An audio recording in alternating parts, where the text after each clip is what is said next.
मैं गहरी नींद में सो रहा था कि तभी अचानक ऐसा लगा कि जैसे कोई जोर से चिल्लाया, जिससे मेरी आंख खुल गई। लेकिन जब कुछ देर शांति से लेटकर मैं सुनता रहा तो एक अजीब सा सन्नाटा था। लेकिन फिर ऐसा लगा कि जैसे कुछ अजीब सी आवाजें हो रही हैं। मैं उठकर बैठ गया और अपने बगल में देखा तो मेरी पत्नी वहां पर नहीं थी। मैं ये देखकर बुरी तरह से चौंक गया। मैं बिस्तर से उठा और लाइट जलाई तो जो नजारा मैंने देखा उससे तो मेरे होश ही उड़ गए थे, क्योंकि मेरी पत्नी के सारे कपड़े उस वक्त जमीन पर पड़े हुए थे जो वो पहनकर सोई थी, और कमरे का दरवाजा भी खुला पड़ा था। भला मेरी पत्नी ऐसी हालत में कहाँ चली गई? मैं तुरंत ही बाहर की तरफ निकलकर यहाँ वहां देख रहा था, लेकिन वो मुझे कहीं नजर नहीं आई।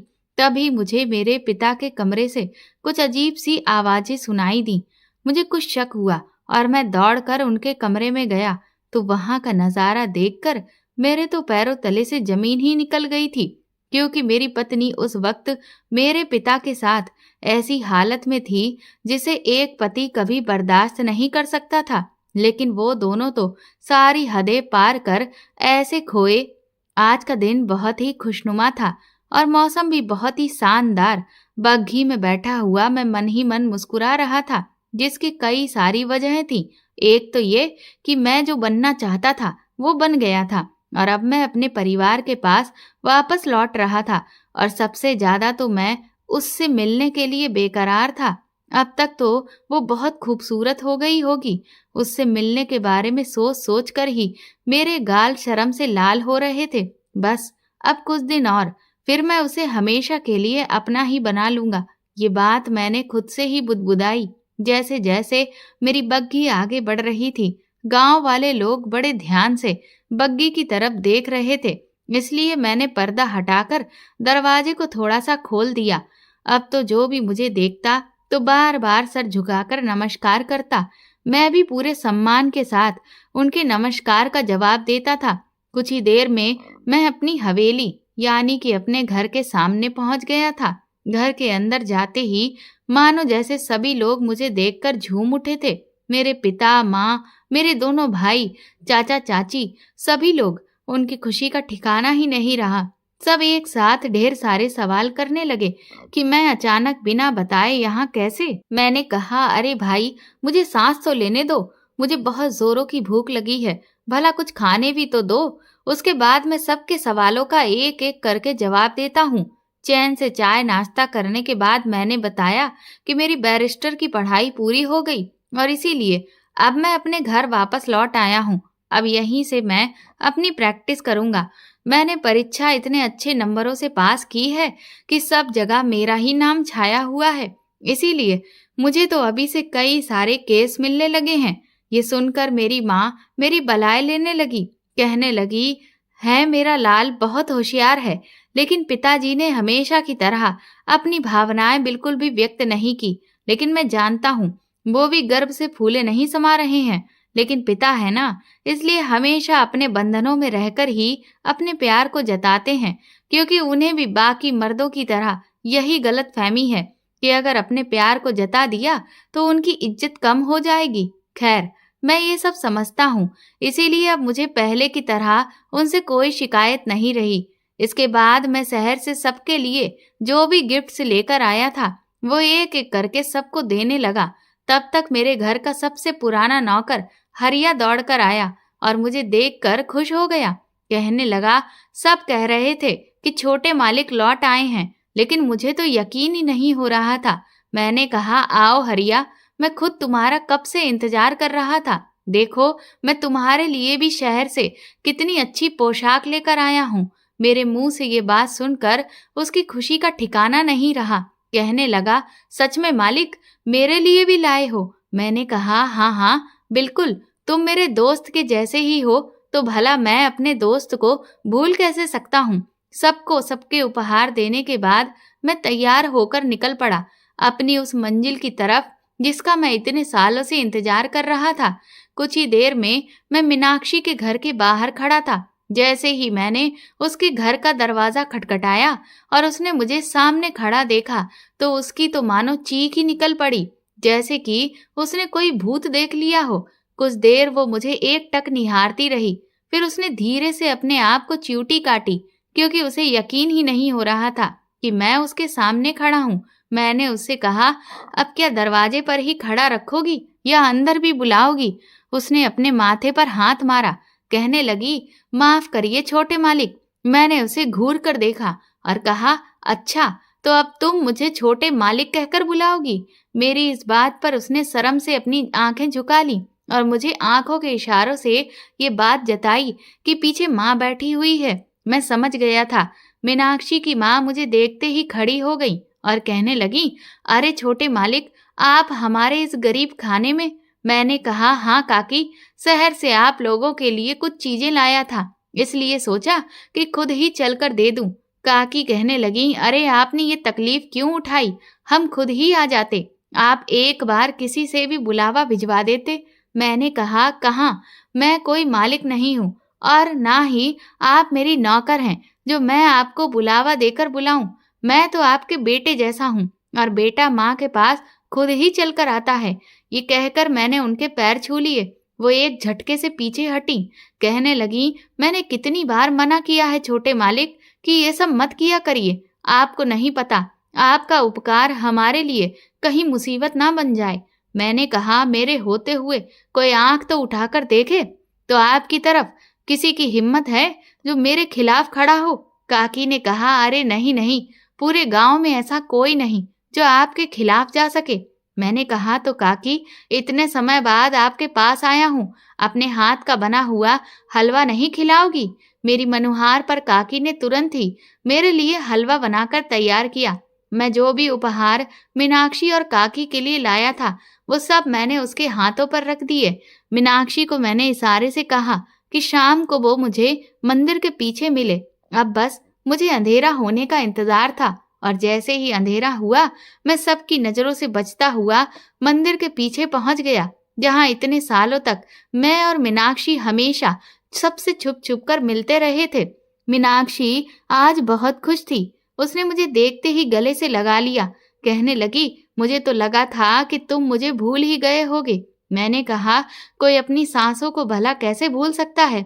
सच कहता हूँ मीनाक्षी, इतने साल मैंने कैसे तुम्हारे बिना काटे हैं ये मैं ही जानता हूँ। लेकिन अब बस, अब मैं हमारे बीच की दूरी को खत्म कर दूंगा।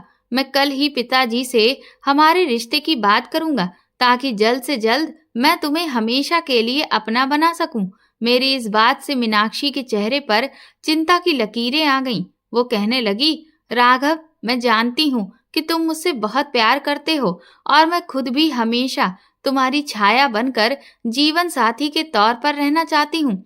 लेकिन हमारे बीच ये जो ऊंच नीच की दीवार है, इसे भी मैं कभी नहीं भूल सकती और इसीलिए मुझे नहीं लगता कि तुम्हारे पिताजी कभी भी हमारे रिश्ते के लिए तैयार होंगे।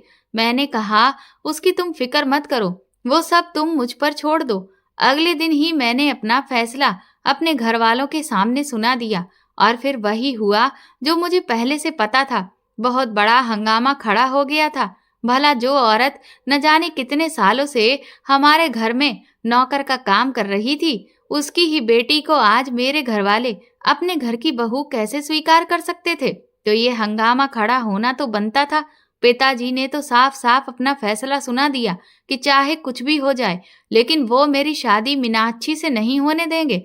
हालांकि पूरे घर में इस शादी के पक्ष में सिर्फ मेरी माँ थी।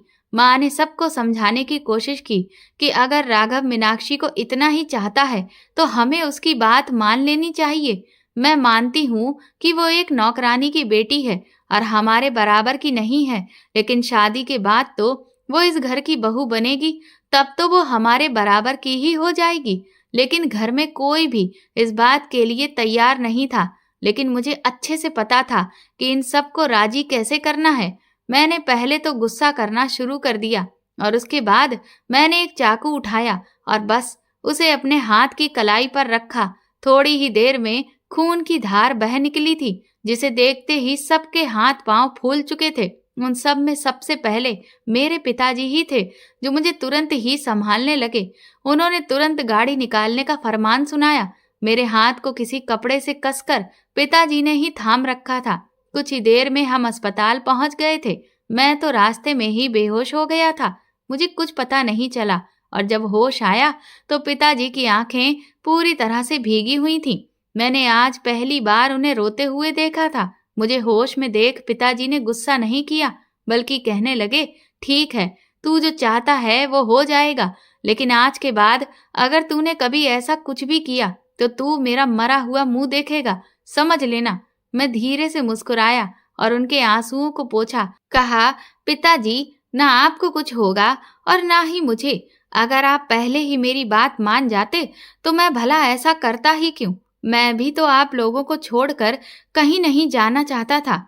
एक हफ्ता तब बीता जब मीनाक्षी मेरी पत्नी बनकर मेरे घर आ चुकी थी। मैं बहुत खुश था, मेरी माँ भी बहुत खुश थी, लेकिन बाकी सब लोग बस खुश होने का दिखावा कर रहे थे। खैर, मुझे इस सब से फर्क भी नहीं पड़ता था, क्योंकि धीरे धीरे वक्त के साथ सभी लोग मीनाक्षी को अपना लेते। सारे रस्मों रिवाजों के बाद वो दिन भी आ गया था जिसका बेसब्री से मुझे इंतजार था। हमारी पहली रात थी। मैंने दिल खोलकर मीनाक्षी से अपने प्यार का इजहार किया था। मुझे आज भी याद है जब वो पहली बार अपनी माँ के साथ हमारे घर आई थी। उसे देखते ही मेरे अंदर एक अजीब सी शैतानी जाग गई थी। मैं उसे बहुत परेशान किया करता था और वो अक्सर मुझे देखकर डर जाती थी और दूर भागती थी। मेरी शिकायत अपनी माँ से करती थी कि ये मुझे बहुत तंग करता है, लेकिन मुझे उसे परेशान करने में इतना मजा आता था कि मैं हर वक्त उसके पीछे ही पड़ा रहता था। और फिर मुझे खुद भी पता नहीं चला कि जैसे जैसे मैं बड़ा होता गया, उसे तंग करते करते मैं कब उससे प्यार करने लगा और हमारे बीच दूरियां मिटने लगीं।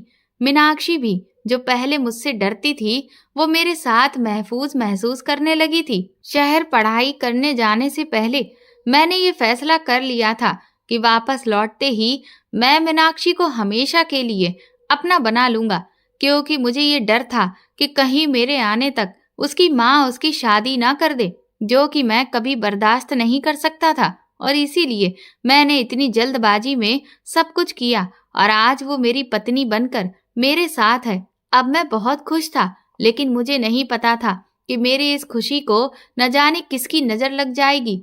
अभी 2-4 दिन ही बीते थे कि एक रात किसी के जोर से चिल्लाने की आवाज आई। उठकर देखा तो मीनाक्षी कमरे में नहीं थी। उसके कपड़े सारे के सारे जमीन पर पड़े हुए थे।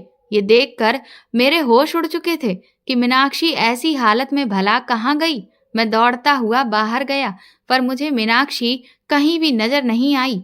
रात काफी थी, इसलिए मैं जोर जोर से उसे चिल्लाकर पुकार भी नहीं सकता था, वरना सारे घर वाले जाग जाते। कि तभी मुझे मेरे पिता के कमरे से कुछ अजीब सी आवाजें सुनाई दी। मैं भागता हुआ उनके कमरे की तरफ गया तो वहां का नजारा देख मेरे होश उड़ गए थे। मीनाक्षी उस वक्त बिल्कुल ऐसी हालत में मेरे पिता के सामने खड़ी थी जैसे कोई औरत सिर्फ अपने पति के सामने ही जा सकती है। ये देखकर मैं शर्म से भर गया था। मेरे पिता भी बुरी तरह से हड़बड़ाए हुए थे। उन्हें कुछ समझ नहीं आ रहा था। उस वक्त मेरे पिता अपने कमरे में बिल्कुल अकेले थे, क्योंकि मेरी माँ कुछ दिनों के लिए मौसी के घर गई हुई थी। मैंने आओ देखा ना ताओ और मीनाक्षी के ऊपर चादर डाली और उसे अच्छी तरह से ढक दिया। मैं बहुत शर्मसार हो चुका था। मैं उसे खींचता हुआ कमरे में लेकर आया और उस पर बुरी तरह से चिल्लाने लगा कि तुम इस तरह से मेरे पिता के कमरे में क्यों गई? तुम वहां पर कर क्या रही थी? लेकिन मीनाक्षी तो आंखें फाड़े न जाने कहां शून्य में घूरे जा रही थी। ऐसा लग रहा था कि जैसे उस पर मेरी किसी भी बात का कोई असर नहीं हो रहा था। उसने मुझे कोई जवाब नहीं दिया और एक बार फिर से अपनी चादर को खींचकर नीचे फेंक दिया। ये देखते ही मैं फिर से हड़बड़ा गया। मैंने तुरंत ही दौड़कर अपने कमरे का दरवाजा बंद किया। मीनाक्षी ने अपने कपड़ों को पहना और उसके बाद वो चुपचाप बिस्तर पर लेटकर ऐसे सो गई जैसे मानो न जाने कितनी गहरी नींद से आ रही हो। मुझे कुछ भी समझ नहीं आ रहा था। मैंने सोचा कि मैं उससे सुबह उठकर बात करता हूँ, लेकिन सुबह जब मैंने उससे इस बारे में पूछा तो वो तो ऐसे जवाब दे रही थी जैसे उसे कुछ पता ही नहीं। वो खुद हैरत से मेरी तरफ आंखें फाड़े देखने लगी। कहने लगी, आप झूठ बोल रहे हैं। अगर ऐसा कुछ भी होता तो मुझे याद होता। मैंने कहा कि तुम पागल हो गई हो क्या? मैं इतना बड़ा झूठ बोलूंगा? मेरी इस बात से वो बहुत परेशान हो गई। कहने लगी, सच कहती हूँ राघव, मुझे कुछ भी याद नहीं, और अब मुझे समझ नहीं आ रहा कि मैं पिताजी के सामने भला कैसे जाऊंगी। मैंने कहा, ये तो मुझे भी समझ नहीं आ रहा। तुमने ये बहुत गलत किया मीनाक्षी, तुम्हें ऐसा नहीं करना चाहिए था। मीनाक्षी मेरी बात सुनकर बुरी तरह से रोने लगी। इस हादसे के बाद वो कई दिनों तक पिताजी के सामने ही नहीं गई, और पिताजी वो भी बेचारे शर्म से मुंह छुपाए हुए यहाँ वहां घूमते रहे। उन्होंने भी जब मुझसे पूछा कि मीनाक्षी ने ऐसा क्यों किया, तो मैंने कहा कि शायद उसे नींद में चलने की बीमारी है और इसी वजह से उसने ऐसा किया, और उसे कुछ याद भी नहीं है। पिताजी ने कहा कि अगर ऐसा है तो उसे किसी अच्छे डॉक्टर को दिखाओ, क्योंकि ये सब बिल्कुल भी ठीक नहीं हुआ। मैंने उसे शहर के अच्छे डॉक्टर को दिखाया और उसका इलाज शुरू करवा दिया, लेकिन मुझे नहीं पता था कि ये तो बस सिर्फ शुरुआत थी।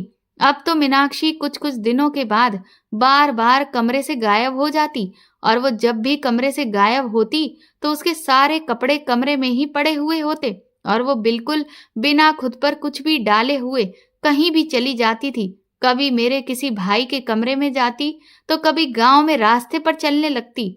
उसकी इन सारी हरकतों से हम सब बहुत तंग आ गए थे। घर में सभी लोग कहने लगे कि हमने तुम्हें पहले ही मना किया था कि तुम इस मीनाक्षी से शादी मत करो, लेकिन तुम्हें हमारी बात समझ में नहीं आई। हमें तो ये चरित्रहीन लगती है और इसीलिए ये सब कुछ कर रही है। मैंने सबको समझाने की कोशिश की, लेकिन कोई मेरी बात मान ही नहीं रहा था। तब तो माँ भी यही कहने लगी, बेटा, जिस तरह से मीनाक्षी के लक्षण हैं, क्या तुम्हें लगता है कि तुम्हें अब इसके साथ रहना चाहिए? इसकी वजह से हमारी बहुत बदनामी हो रही है, इसलिए बेहतर यही होगा कि तुम इसे तलाक दे दो और दूसरी शादी कर लो। लेकिन मैं मीनाक्षी से प्यार करता था, मैं उसे छोड़ नहीं सकता था। सबसे ज्यादा मैं इस बात से परेशान था कि उसका इलाज चल रहा था, पर दवा का असर उस पर कुछ भी नहीं था। और तो और वो जो भी हरकतें कर रही थी, उसे कुछ भी याद नहीं रहता था। उसका भी रो रो कर बहुत बुरा हाल था। उसे खुद पर बहुत गुस्सा आता था कि वो भला रात में ऐसा करती ही क्यों है। इसलिए मैंने अब उसे रात में बांध कर सोना शुरू कर दिया था। लेकिन हैरत तो मुझे तब होती थी कि मैं उसे चाहे कितना भी अच्छे से बांध कर सोऊं, पर वो न जाने कैसे सारी रस्सियों को खोल देती थी और बाहर निकल जाती थी। मैं इस सब से तंग आ चुका था। घर में भी हर वक्त बहुत तनाव रहता था। इसलिए मैंने फैसला किया कि मैं अपनी पत्नी को लेकर शहर चला जाऊंगा। इसलिए सबके मना करने के बावजूद भी मैंने अपना और मीनाक्षी का सामान बांधा और उसे लेकर मैं वहां से निकल पड़ा।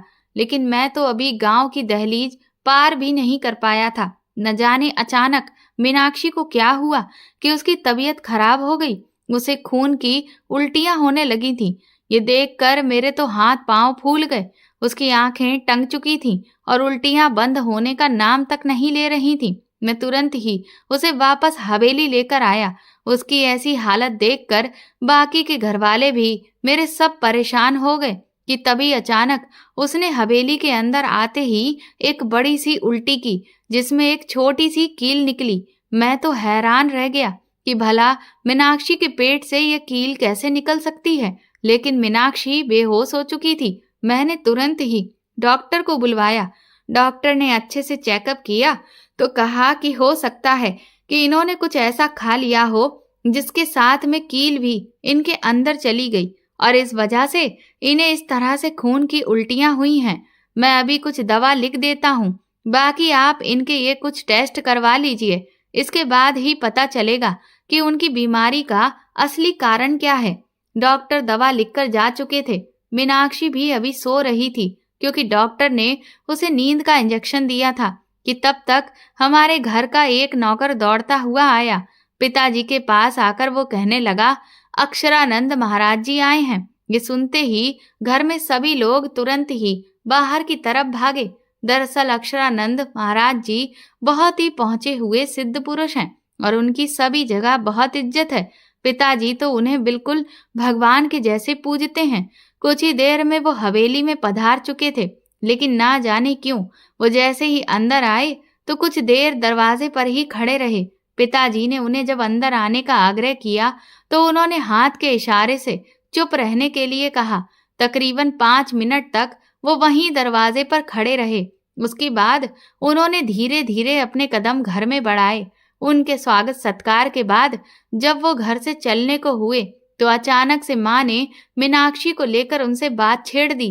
कहने लगी, आज इस तरह की घटना घर में हो गई, कहीं ऐसा तो नहीं कि मेरी बहू के ऊपर कोई ऊपरी चक्कर हो। आपसे विनती है महाराज जी, एक बार उसे चलकर देख लीजिए। मैंने तुरंत ही माँ को टोका। मैंने कहा, माँ ऐसा कुछ भी नहीं है, ये सब अंधविश्वास की बातें होती हैं। डॉक्टर देख कर गया है और उसने कहा है कि वो चेकअप करके सब बताएगा और फिर कुछ दिन इलाज के बाद वो पूरी तरह से ठीक हो जाएगी। माँ ने कहा, बेटा तूने अपनी तसल्ली कर ली है, मुझे भी अपनी तसल्ली कर लेने दे। अक्षरानंद जी ने मेरे सर पर हाथ फेरा और कहा, राघव बेटा चिंता मत करो, सब ठीक ही होगा। मैंने उनके सामने अपना सिर झुका दिया। ऐसा नहीं है कि मैं उनका अनादर करता हूँ, मैं तो उनकी बहुत इज्जत करता हूँ और उनमें मेरा विश्वास भी है, लेकिन बस जो अंधविश्वास की बातें हैं उनमें मुझे कोई यकीन नहीं है। कुछ ही देर में अक्षरानंद महाराज जी मीनाक्षी के पास पहुंच चुके थे। वो कुछ देर उसे ध्यान से देखते रहे।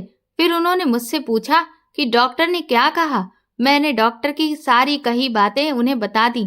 वो मुस्कुराकर कहने लगे, डॉक्टर ने बिल्कुल ठीक कहा, कोई भी परेशानी वाली बात नहीं है, तुम इसका अच्छे से इलाज कराओ, बस ये कुछ ही दिन में ठीक हो जाएगी। ये कहकर वो वहां से चले गए।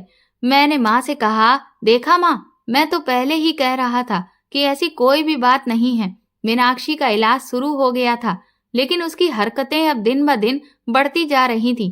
पहले तो वो सिर्फ अपने कपड़ों को छोड़ देती और कहीं भी जाकर खड़ी हो जाती, लेकिन अब तो वो घर के मर्दों के साथ जबरदस्ती करने लगी थी, जिससे मुझे अब धीरे धीरे लगने लगा कि शायद मेरे घर वाले ठीक कह रहे थे। मैं हर रोज शर्मिंदगी का शिकार हो रहा था। मेरे घर वालों को भी बहुत मुसीबतें झेलनी पड़ रही थी, क्योंकि अब मीनाक्षी को सबने वैसे देख लिया था जैसे सिर्फ मैं देख सकता था, जिस वजह से मेरी पूरी इज्जत खाक में मिलती जा रही थी। लेकिन मीनाक्षी तो जैसे कुछ समझने को तैयार ही नहीं थी, यहाँ तक कि वो तो अपनी किसी भी हरकत को स्वीकार करने को भी तैयार नहीं थी। इसलिए मैं बहुत नाराज हो गया और एक दिन मैंने उसे धक्का देकर अपने घर से निकाल दिया। मैंने कहा कि तुम्हें अपनी पत्नी बनाकर मैंने अपने जीवन की सबसे बड़ी भूल की है। मेरे परिवार वाले ठीक ही कहते थे, तुम इस लायक ही नहीं हो कि मैं तुम्हें पत्नी होने का दर्जा दूं। मीनाक्षी मेरे सामने गिड़गिड़ाकर रोती रही, कहने लगी, सच कहती हूँ राघव, मुझे नहीं पता कि ये सब क्या हो रहा है, मेरी बात का विश्वास करो। लेकिन मैं उसके झूठ से तंग आ चुका था और इसीलिए मैंने उससे कहा कि तलाक के कागज मैं बहुत जल्द तुम्हारे घर भिजवा दूंगा।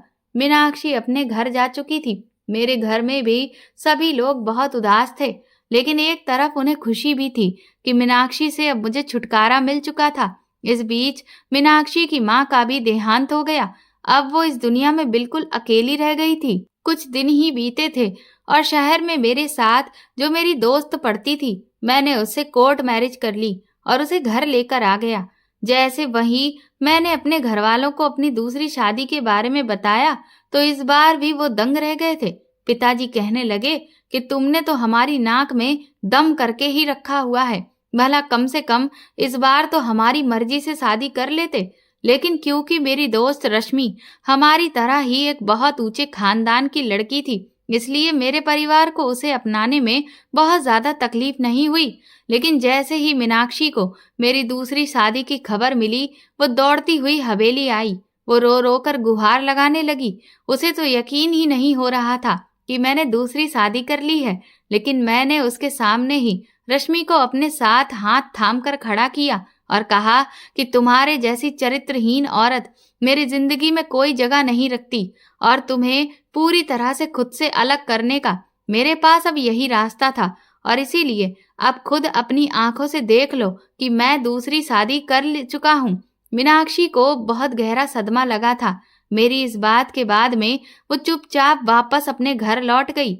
मेरी दूसरी शादी के 5वें दिन ही खबर आई कि मीनाक्षी का देहांत हो गया है। लेकिन क्योंकि गांव वाले भी उसकी हरकतों से बहुत खफा थे और मैं भी, इसलिए मैंने उस सबके सामने ये ऐलान किया कि कोई भी मीनाक्षी की लाश को हाथ तक नहीं लगाएगा और ना ही उसे अंतिम संस्कार नसीब होगा, क्योंकि वो एक कुकर्मी औरत थी और जिसकी यही सजा है कि उसे चील कौए आखिरी वक्त में नोच नोच कर खा जाएं।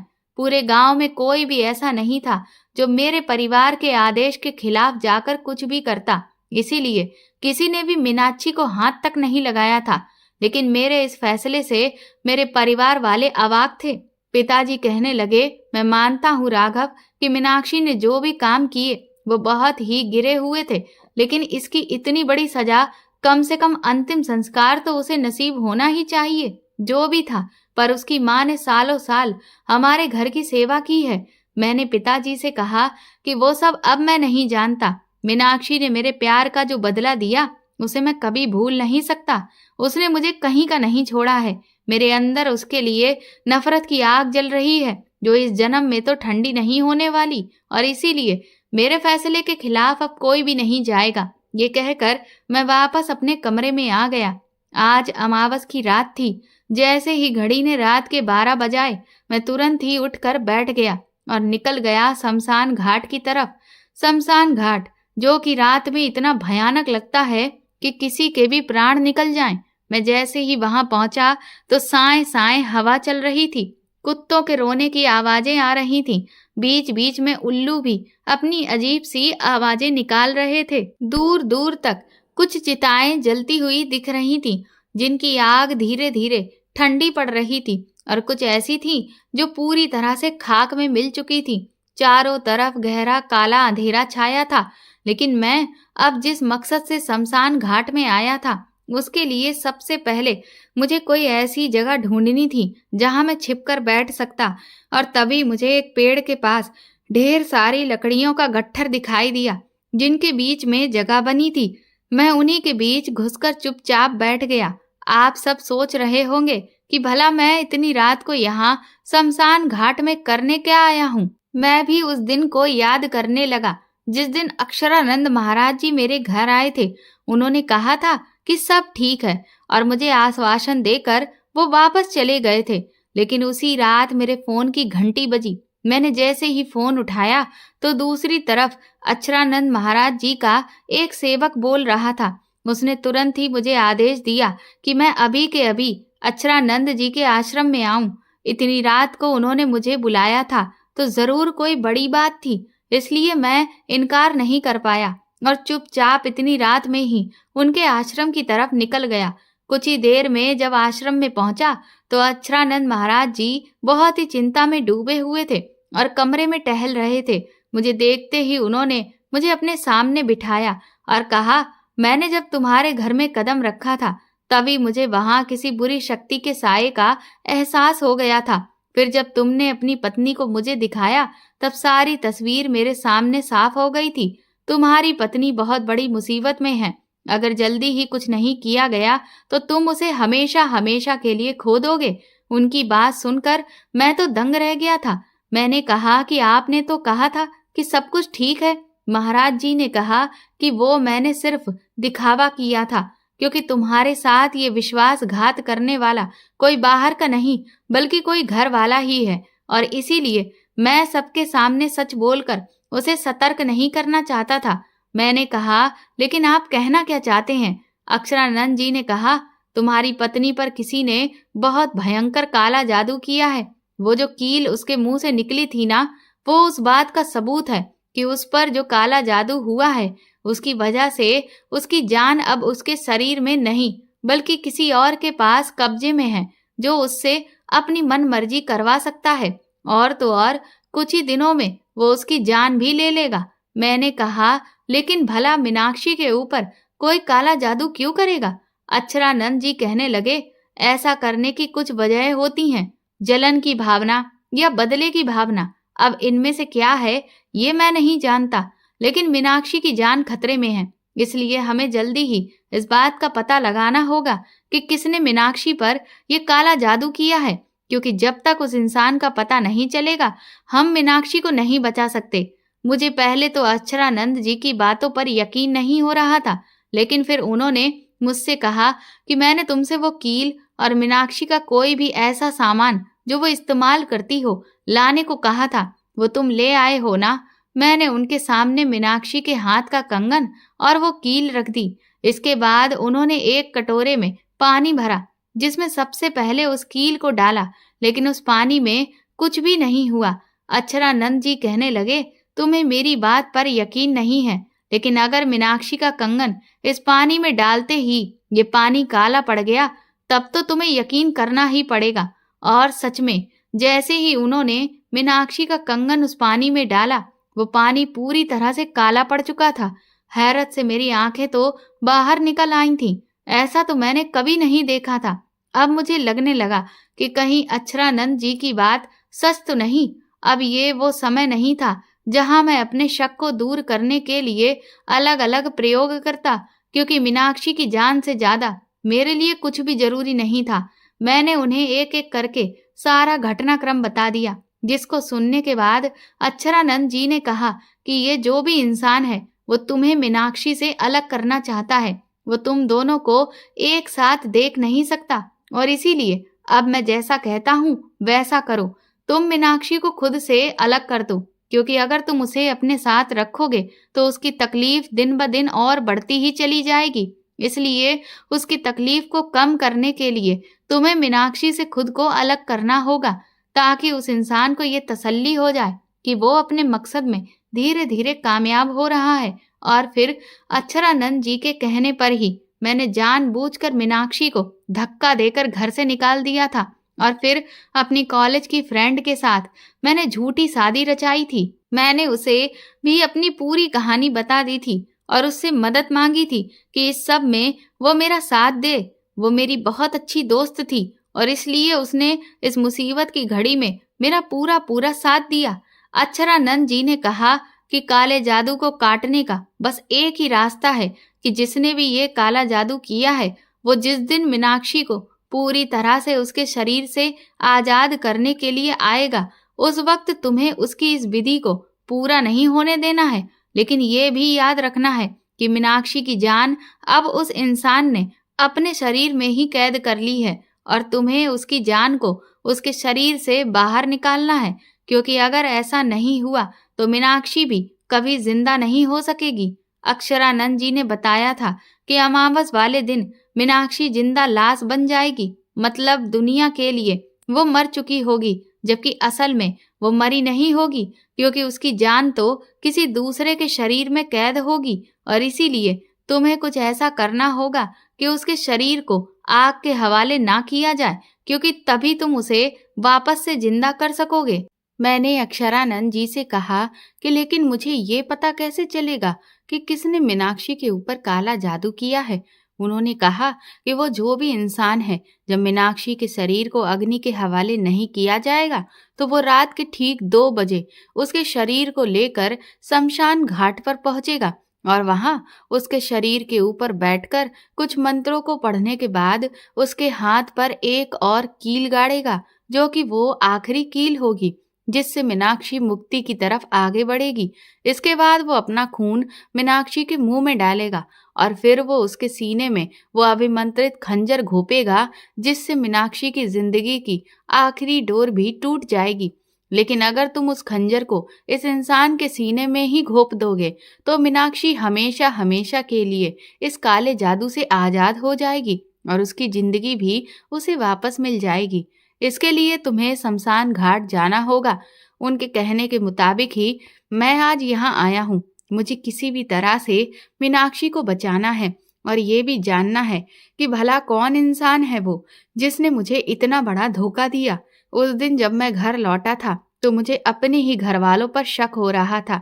कभी लगता कि क्या मेरे पिताजी ऐसा कर सकते हैं, कभी लगता कि क्या मेरे भाई या माँ ने ऐसा किया होगा। मुझे ये सब सोच सोच कर ही नफरत सी हो रही थी, लेकिन मेरा दिमाग काम ही नहीं कर रहा था। अपनों के भेष में न जाने कौन वो भेड़िया था जिसने मेरी पीठ पर छुरा भोंक दिया था, जिसे मेरी खुशियां बर्दाश्त ही नहीं हुई थी। मैं जानता हूँ कि जब मैंने मीनाक्षी से शादी की थी तो कोई भी इस शादी से खुश नहीं था, लेकिन मैंने कभी ये कल्पना भी नहीं की थी कि मुझे मीनाक्षी से अलग करने के लिए वो इंसान इस हद तक गिर जाएगा।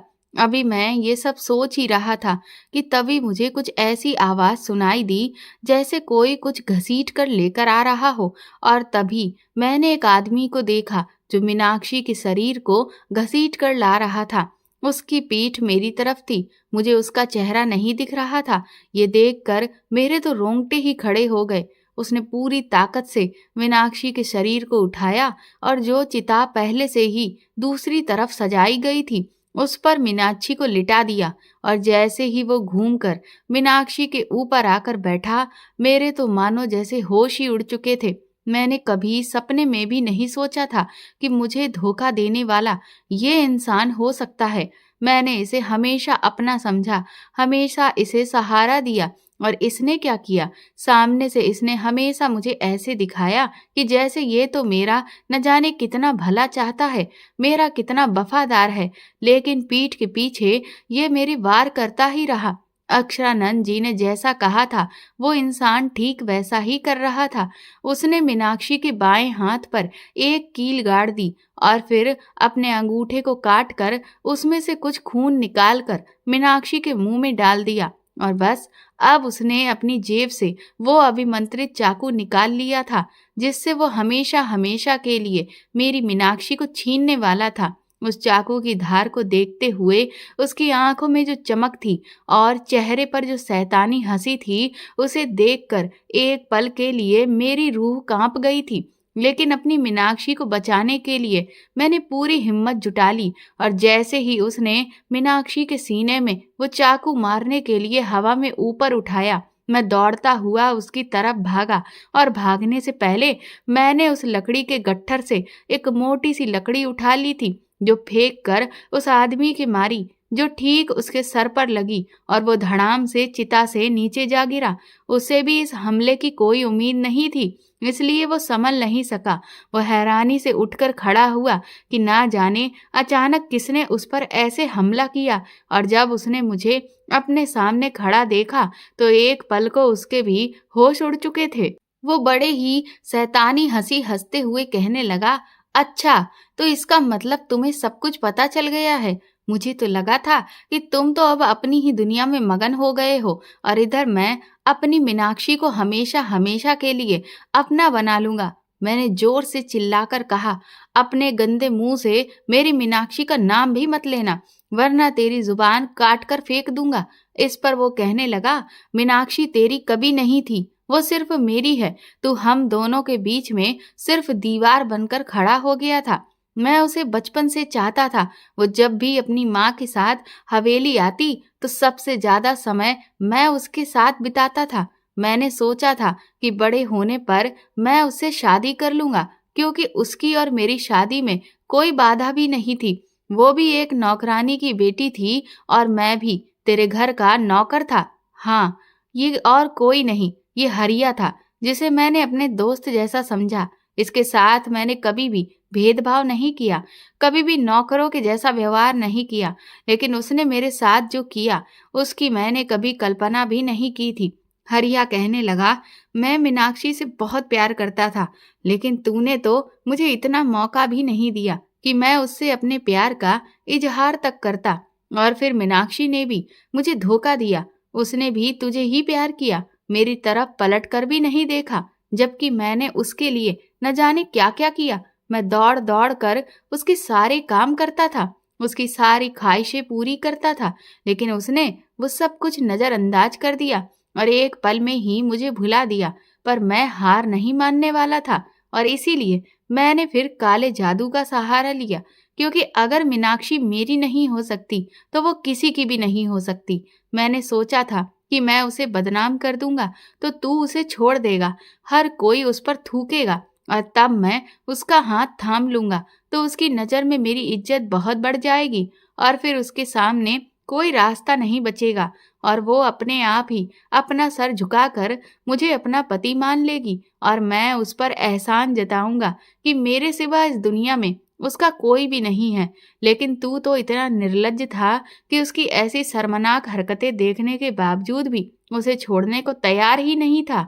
इसलिए मैंने फैसला किया कि अगर इस जन्म में ना सही तो ठीक है, मैं मीनाक्षी को पाने के लिए अगले जन्म का इंतजार कर लूंगा, और इस कारण ही अब मैं मीनाक्षी की जान ले लूंगा और खुद भी इस शरीर को त्याग दूंगा, ताकि अगले जन्म में कोई भी मुझे मेरी मीनाक्षी से जुदा ना कर पाए। ये कहते हुए उसने एक बार फिर से नीचे पड़ा हुआ वो चाकू उठाया और मीनाक्षी के ऊपर वार करने लगा, लेकिन मैंने दौड़कर उसके हाथ से वो चाकू छीना। इसी छीना झपटी में वो चाकू पास में जल रही एक आग में गिर गया, जिसे देखकर वो जोर जोर से हंसने लगा। कहने लगा, अब क्या करेगा? मैं जानता हूँ कि तुझे सब पता है कि मीनाक्षी की जान मेरे शरीर में ही फंसी है, और उसे जिंदा करने के लिए तुझे मुझे मारना होगा, जो कि इस चाकू से ही मुमकिन है। लेकिन अब तो वो चाकू आग में चला गया। अब तू मुझे कैसे मारेगा और कैसे बचाएगा अपनी मीनाक्षी को? ये कहकर वो राक्षसों के जैसे हंसने लगा। वो फिर एकदम से चुप हुआ। कहने लगा, चाहे कुछ भी हो जाए, भले ही मीनाक्षी मेरी ना हो, लेकिन मैं उसे तेरी भी नहीं होने दूंगा। ये कहते हुए उसने पास में जल रही एक चिता में से जलती हुई लकड़ी खींची, जिसे लेकर वो मीनाक्षी की चिता की तरफ भागा। मैं जानता था कि वो क्या करने वाला है। वो मीनाक्षी की चिता को आग लगा देना चाहता था, ताकि मीनाक्षी का शरीर जल जाए और वो हमेशा हमेशा के लिए मुझसे जुदा हो जाए। लेकिन मैं ऐसा नहीं होने दे सकता था। इस बीच मेरे और उसके बीच बहुत हाथापाई हुई। मैंने उसे बहुत मारा, लेकिन उस पर तो जैसे शैतान सवार था। उसमें न जाने कितनी ताकत आ गई थी। उसने भी मार मार कर मेरा बहुत बुरा हाल कर दिया था, और फिर मेरी जान भी बस निकलने ही वाली थी। उसने मुझे मार मार के अधमरा करके एक आखिरी लात मेरे खींच कर मारी, और मैं धड़ाम से उस जलती हुई आग के पास ही जाकर गिरा, जिसमें उसने वो चाकू फेंक दिया था। और फिर वो पागलों के जैसे हंसता हुआ उस जलती हुई लकड़ी को लेकर मीनाक्षी की चिता को आग लगाने के लिए आगे बढ़ने लगा। मैं बेबसों की तरह खामोश पड़ा था कि तभी एक चमत्कार हुआ। अचानक से उस आग से एक लकड़ी जोर से चटकी और हवा में उछल गई, जिसके साथ में वो चाकू भी उछलकर बाहर आ गिरा। मैंने भी आव देखा ना ताव, और उस चाकू को उठाया और भागता हुआ हरिया की तरफ गया, और वो खंजर उसके दिल में भोंक दिया। उस चाकू के हरिया के सीने में लगते ही अचानक ही आसपास का सारा माहौल और भी ज्यादा भयानक हो गया। बहुत तेज तेज हवाएं चलने लगीं, और न जाने कैसी शैतानी आवाजें पूरे माहौल में गूंजने लगी थी। हरिया का मुंह खुल चुका था, उसकी आंखें फटी जा रही थीं। उसके मुंह से काले रंग का धुआं निकल रहा था, जिसमें किसी खोपड़ी की अजीब सी आकृति बन रही थी। कुछ ही देर में हरिया जमीन पर गिरा। उसके हाथ से वो लकड़ी भी छूट कर गिर चुकी थी, और फिर हरिया हमेशा के लिए मर गया।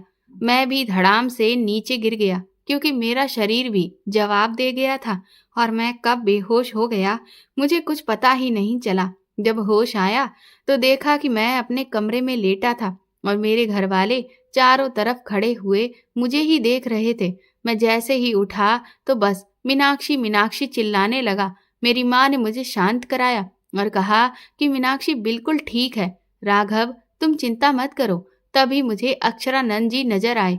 मैंने आंखों में आंसू लिए उनकी तरफ देखा। वो मुस्कुराकर कहने लगे, तुमने वाकई में बहुत बहादुरी का काम किया है राघव। तुम्हारे जैसे पति किसी मिसाल से कम नहीं है। तुमने अपनी पत्नी को मौत के मुंह से निकाला है। मैंने उनके आगे हाथ जोड़ दिए और कहा, ये सब आपकी वजह से हुआ है। अगर आप मुझे सही रास्ता नहीं दिखाते तो मैं मीनाक्षी को कभी भी बचा नहीं पाता। तभी मेरी भाभी मीनाक्षी को सहारा देते हुए कमरे में लेकर आई।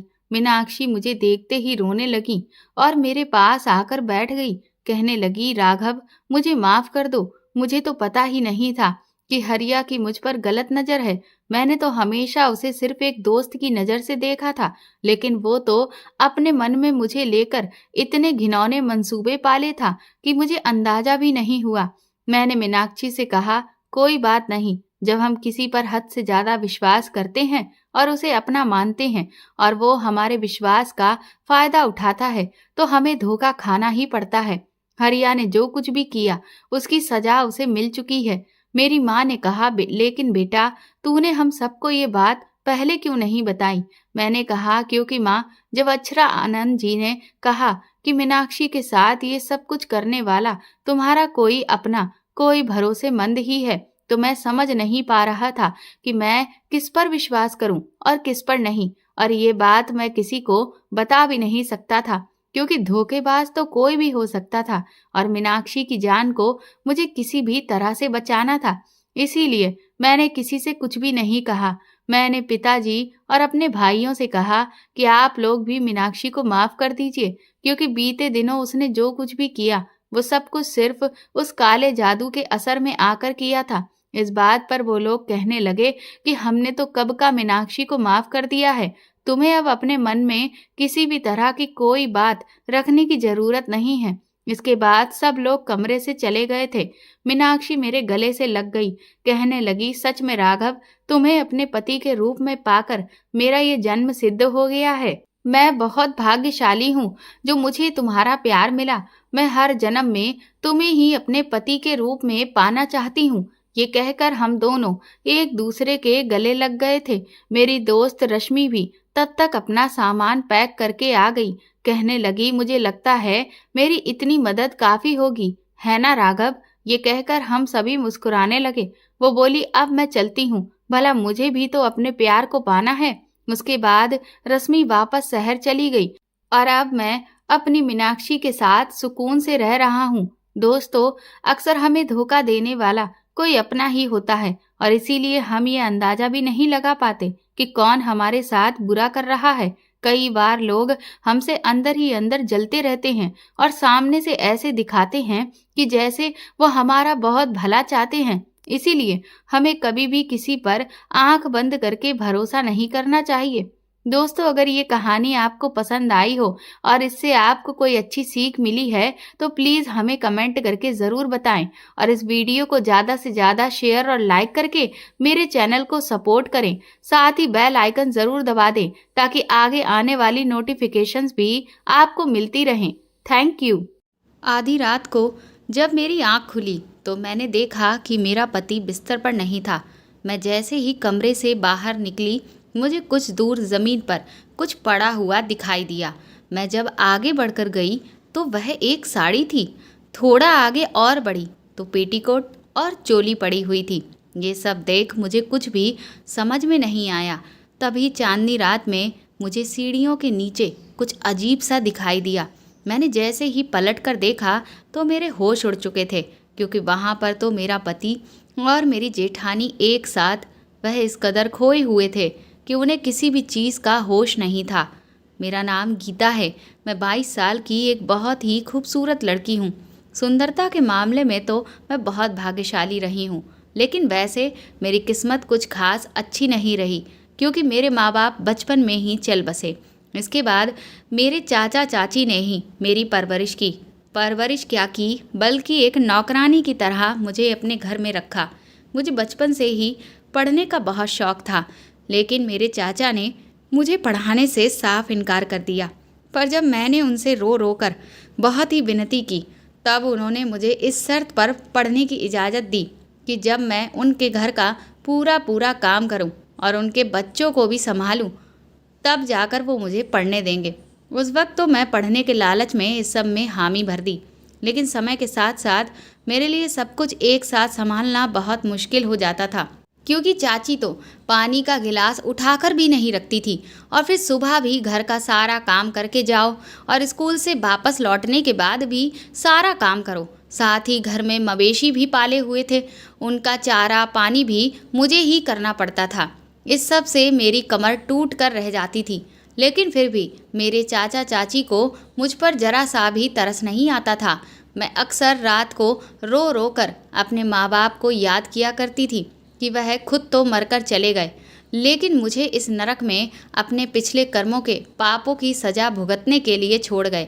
धीरे धीरे ये समय बीता और मैंने जैसे तैसे करके 12वीं पास किया और जब ग्रेजुएशन करने की बारी आई तो मेरे चाचा ने कॉलेज की फ़ीस भरने से साफ इनकार कर दिया। लेकिन मैं कुछ भी करके ग्रेजुएशन कंप्लीट करना चाहती थी। मुझे खेती बाड़ी की अच्छी जानकारी थी और जैविक खेती के बारे में पढ़ना मुझे बहुत पसंद था। इसीलिए मैं गांव में जो भी किसान थे उनके खेतों में अच्छी फसल उगाई जाए, इसके लिए जैविक खेती से जुड़ी हुई कई सारी जानकारियों के बारे में मैं उन्हें बताने लगी, जिसके बदले में खुश होकर वह लोग मुझे कुछ पैसे दे दिया करते थे। और उन पैसों को जोड़कर मैंने कॉलेज में एडमिशन ले लिया और अपनी पढ़ाई को जारी रखा। मैंने सोचा था कि मैं कृषि के क्षेत्र में ही आगे कुछ बेहतर करके दिखाऊंगी, क्योंकि मैं शुरू से अपने गांव के किसानों को बहुत ही बुरे हालातों में देखा करती थी। कई किसान तो ना जाने कितने ही कर्ज में डूबे हुए थे, लेकिन उनके खेतों में इतनी अच्छी फसल नहीं हो पाती थी जिससे कि वह अपना सारा कर्जा चुका सके, और नए नए तरह के साधनों को खरीदना उनके बस की बात भी नहीं थी। पर जैविक खेती एक ऐसा जरिया थी जिसमें कम लागत में सही तरीके से एक अच्छी फसल को उगाया जा सकता था। इसीलिए मैंने सोचा कि मैं कृषि के क्षेत्र में कुछ बेहतर करूंगी और हमारे किसानों का भला करूंगी। इधर मेरे सपनों ने कुछ उड़ान भरना शुरू किया ही था कि एक दिन जब मैं कॉलेज से वापस लौट कर आई तो मुझे अपने घर में बहुत सारे लोग बैठे दिखाई दिए। काफ़ी देर तो मुझे कुछ भी समझ में नहीं आया, लेकिन जब वह लोग चले गए तो चाचा चाची ने मुझे ये फैसला सुना दिया कि एक हफ्ते में ही मेरी शादी है। शादी का नाम सुनते ही ऐसा लगा कि जैसे मेरे सर पर तो आसमान ही टूट पड़ा हो।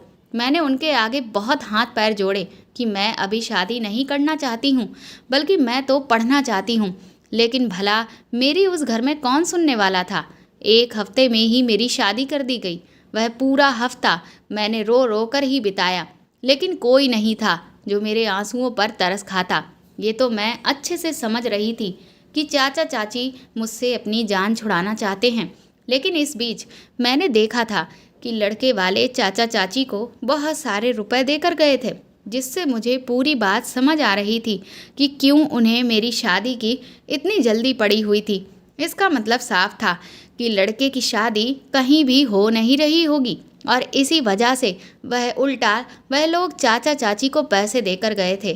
खैर, शादी के बाद जब मैं विदा होकर अपनी ससुराल पहुंची तो शादी की पहली रात तो मुझे ऐसा लगा कि जैसे मेरा पति तो मुझे बहुत ही ज़्यादा चाहता है।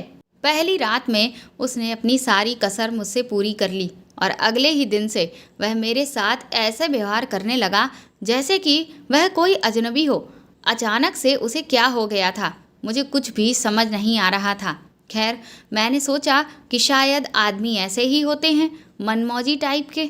मैंने भी सब कुछ अपनी किस्मत मान लिया था, पर मैंने अपने पति से एक उम्मीद सी लगाई थी कि मैं उसे अपने सपनों के बारे में बताऊंगी और उसे कहूंगी कि मैं आगे पढ़ना चाहती हूँ।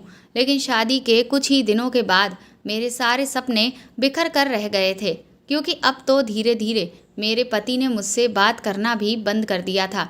वह सिर्फ मुझसे मतलब भर की ही बात करता था। मैंने उससे कई बार पूछने की कोशिश भी की कि आखिर ऐसा क्या हो गया है कि उसे मुझ में कोई भी रुचि नहीं है, पर वह मेरी किसी भी बात का कोई खास जवाब नहीं देता। मेरे ससुराल में मेरे जेठ जेठानी, ननद, मेरी जेठानी की 4 साल की बेटी और मेरी सास थी। मेरे जेठ जी शहर में एक बड़ी कंपनी में काम करते थे और वह ज़्यादातर बाहर ही बने रहते थे। जब से मेरी शादी होकर आई थी तब से मैंने उन्हें एक बार भी नहीं देखा था, लेकिन अपनी ननद रेखा के मुंह से मैंने सुना था कि जेठ जी साल में मुश्किल से 1 महीने के लिए ही घर लौट कर आते हैं। मुझे अपनी जेठानी पर बहुत तरस आता था। मैं यही सोचती थी कि शायद इस घर के आदमी ऐसे ही हैं, उन्हें अपनी पत्नियों से कोई भी मतलब नहीं है। एक मेरा पति है जो पहली रात बिताने के बाद से ऐसे हो गया है जैसे कि मुझे जानता ही नहीं है, और ठीक इसी तरह से मेरे जेठ भी ऐसे ही हैं जिन्हें अपनी पत्नी और उसकी इच्छाओं की कोई भी कदर नहीं है, बल्कि वह उसे इतने इतने महीने के लिए छोड़कर दूसरे देश में बैठे हुए हैं और बस पैसा कमाने में लगे पड़े हैं। लेकिन ऐसा पैसा भी आखिर किस काम का, जिसमें आप अपने ही परिवार को समय ना दे पाएं। इस सब में मैं किससे क्या कहती जब मैं खुद अपने पति को नहीं समझा पा रही थी। मेरी चौथी चलने के बाद जब मैं अपने ससुराल वापस आ रही थी तो मेरी चाची ने मुझे साफ कह दिया कि अब यहाँ पर कभी भी लौट कर आने की कोई ज़रूरत नहीं है। उनकी इस बात से मुझे कुछ खास गहरा धक्का भी नहीं लगा था। मैंने बस उनसे पलटकर इतना ही कहा कि मैं खुद भी अब यहाँ कभी नहीं आना चाहती। मेरी इस बात पर वह मुझे घूर घूर कर देखने लगी और फिर मैं वापस अपने ससुराल चली आई। मेरी पहली रसोई थी और मैं किचन में जब कुछ मीठा बनाने के लिए गई तो मैं ये देखकर हैरान रह गई कि पूरे घर में कहीं भी नया पेंट नहीं किया गया था, लेकिन किचन में नया पेंट करके उसे चमाचम करके चमका दिया गया था। आखिर यह कौन सा तरीका होता है? पेंट करना ही था तो फिर पूरे घर में ही कर दिया होता। लेकिन हर घर की अपनी अपनी लीला है, इसीलिए मैंने उस वक्त बहुत ज़्यादा नहीं सोचा। धीरे धीरे जैसे जैसे समय बीत रहा था, मेरी ननद रेखा से मेरी खूब पटने लगी थी, क्योंकि मेरे पति को तो मुझसे कुछ खास मतलब नहीं होता था। इसीलिए मैं सारा सारा दिन रेखा के कमरे में ही बिताती। पर ना जाने क्यों मुझे ऐसा लगता था कि जैसा रेखा जो है वो कुछ डरी सहमी सी रहती है। मेरी जेठानी तो मुझसे कुछ खास बातचीत नहीं किया करती थी। इस वजह से मैं और रेखा घर का काम निपटा कर एक साथ बैठकर कई घंटे गप्पे मारा करते थे। मेरी सास ज़्यादातर घर के बाहर चारपाई डाले गांव की औरतों के साथ बतियाती रहती थी। रेखा अभी कॉलेज में थी, इसीलिए मैं उसकी पढ़ाई में भी मदद कर देती थी। उसे पढ़ते हुए अक्सर मैं अपने सपनों के बारे में सोचती तो मेरी आंख भर आती थी। लेकिन अब तो जो आखिरी उम्मीद मुझे अपने पति से थी वह भी खत्म हो चुकी थी। इसीलिए मैंने अपने सपनों को अपने सीने में दफन कर लिया था। पर शायद मेरी इच्छा को मेरी ननद रेखा ने भांप लिया था और इसीलिए जब एक दिन उसने मुझसे बहुत पूछा तो मैंने उसे सब कुछ बता दिया। लेकिन मैं फूट फूट कर रोने लगी। उसने मुझे गले से लगा लिया। वह कहने लगी कि भाभी, आप चिंता मत करो, मैं आपकी पढ़ाई को लेकर अम्मा से बात करूंगी। मेरी ननद ने मेरी सास से जब मेरी पढ़ाई के बारे में बात की तो उन्होंने उससे कोई भी खास जवाब नहीं दिया। वह तो उस वक्त जैसे किसी सोच में गुम हो गई कि तभी मेरी जेठानी दनदनाती हुई आई और कहने लगी कि अब बस यही तो रह गया है, इस घर की बहुएं अब कॉलेज जाएंगी। बहू का काम घर का चूल्हा चौका करना है, ना कि किताब कलम लेकर बैठना। हम भी तो आए हैं इस घर में, हमें तो किसी ने नहीं पूछा। और अगर इतनी ही रईस थी तो अपने घर ही बनी रहती, यहाँ आने की ज़रूरत ही क्या थी। अपनी जेठानी के मुंह से इस तरह का दो टूक जवाब सुनकर मेरे तो होश ही उड़ चुके थे। मुझे धीरे धीरे ये समझ में आने लगा था कि मेरी जेठानी मुझसे जलती है या फिर वो मुझे पसंद नहीं करती। इसी वजह से वह शायद मुझसे बिल्कुल भी बात नहीं करती थी। इधर मेरे और मेरे पति के बीच में दूरियां बढ़ती ही जा रही थीं, लेकिन मैं इन दूरियों को कम करना चाहती थी। इसीलिए मैं छोटे छोटे प्रयास करती रहती थी ताकि अपने पति को अपने साथ व्यस्त रख सकूं। लेकिन एक दिन जब मैं कमरे में जा रही थी और मेरे पति आंगन में बैठे थे तो मैंने उन्हें इशारा करके अपने पास बुलाया। उनसे कहा कि वह मुझे ये मंगलसूत्र पहना दें। इतना कहकर मैं कमरे के अंदर चली गई, लेकिन मेरे पति नहीं आए। इसीलिए मैंने खिड़की से जब बाहर झांक कर देखा तो मेरे पति मेरी जेठानी की ओर देख रहे थे और मेरी जेठानी उन्हें इशारे से मेरे पति को मना कर रही थी कि वह कमरे में बिल्कुल भी ना जाएं। ये देखकर मुझे कुछ शक सा होने लगा कि आखिर मेरी जेठानी मेरे पति को मेरे करीब आने से क्यों रोक रही है।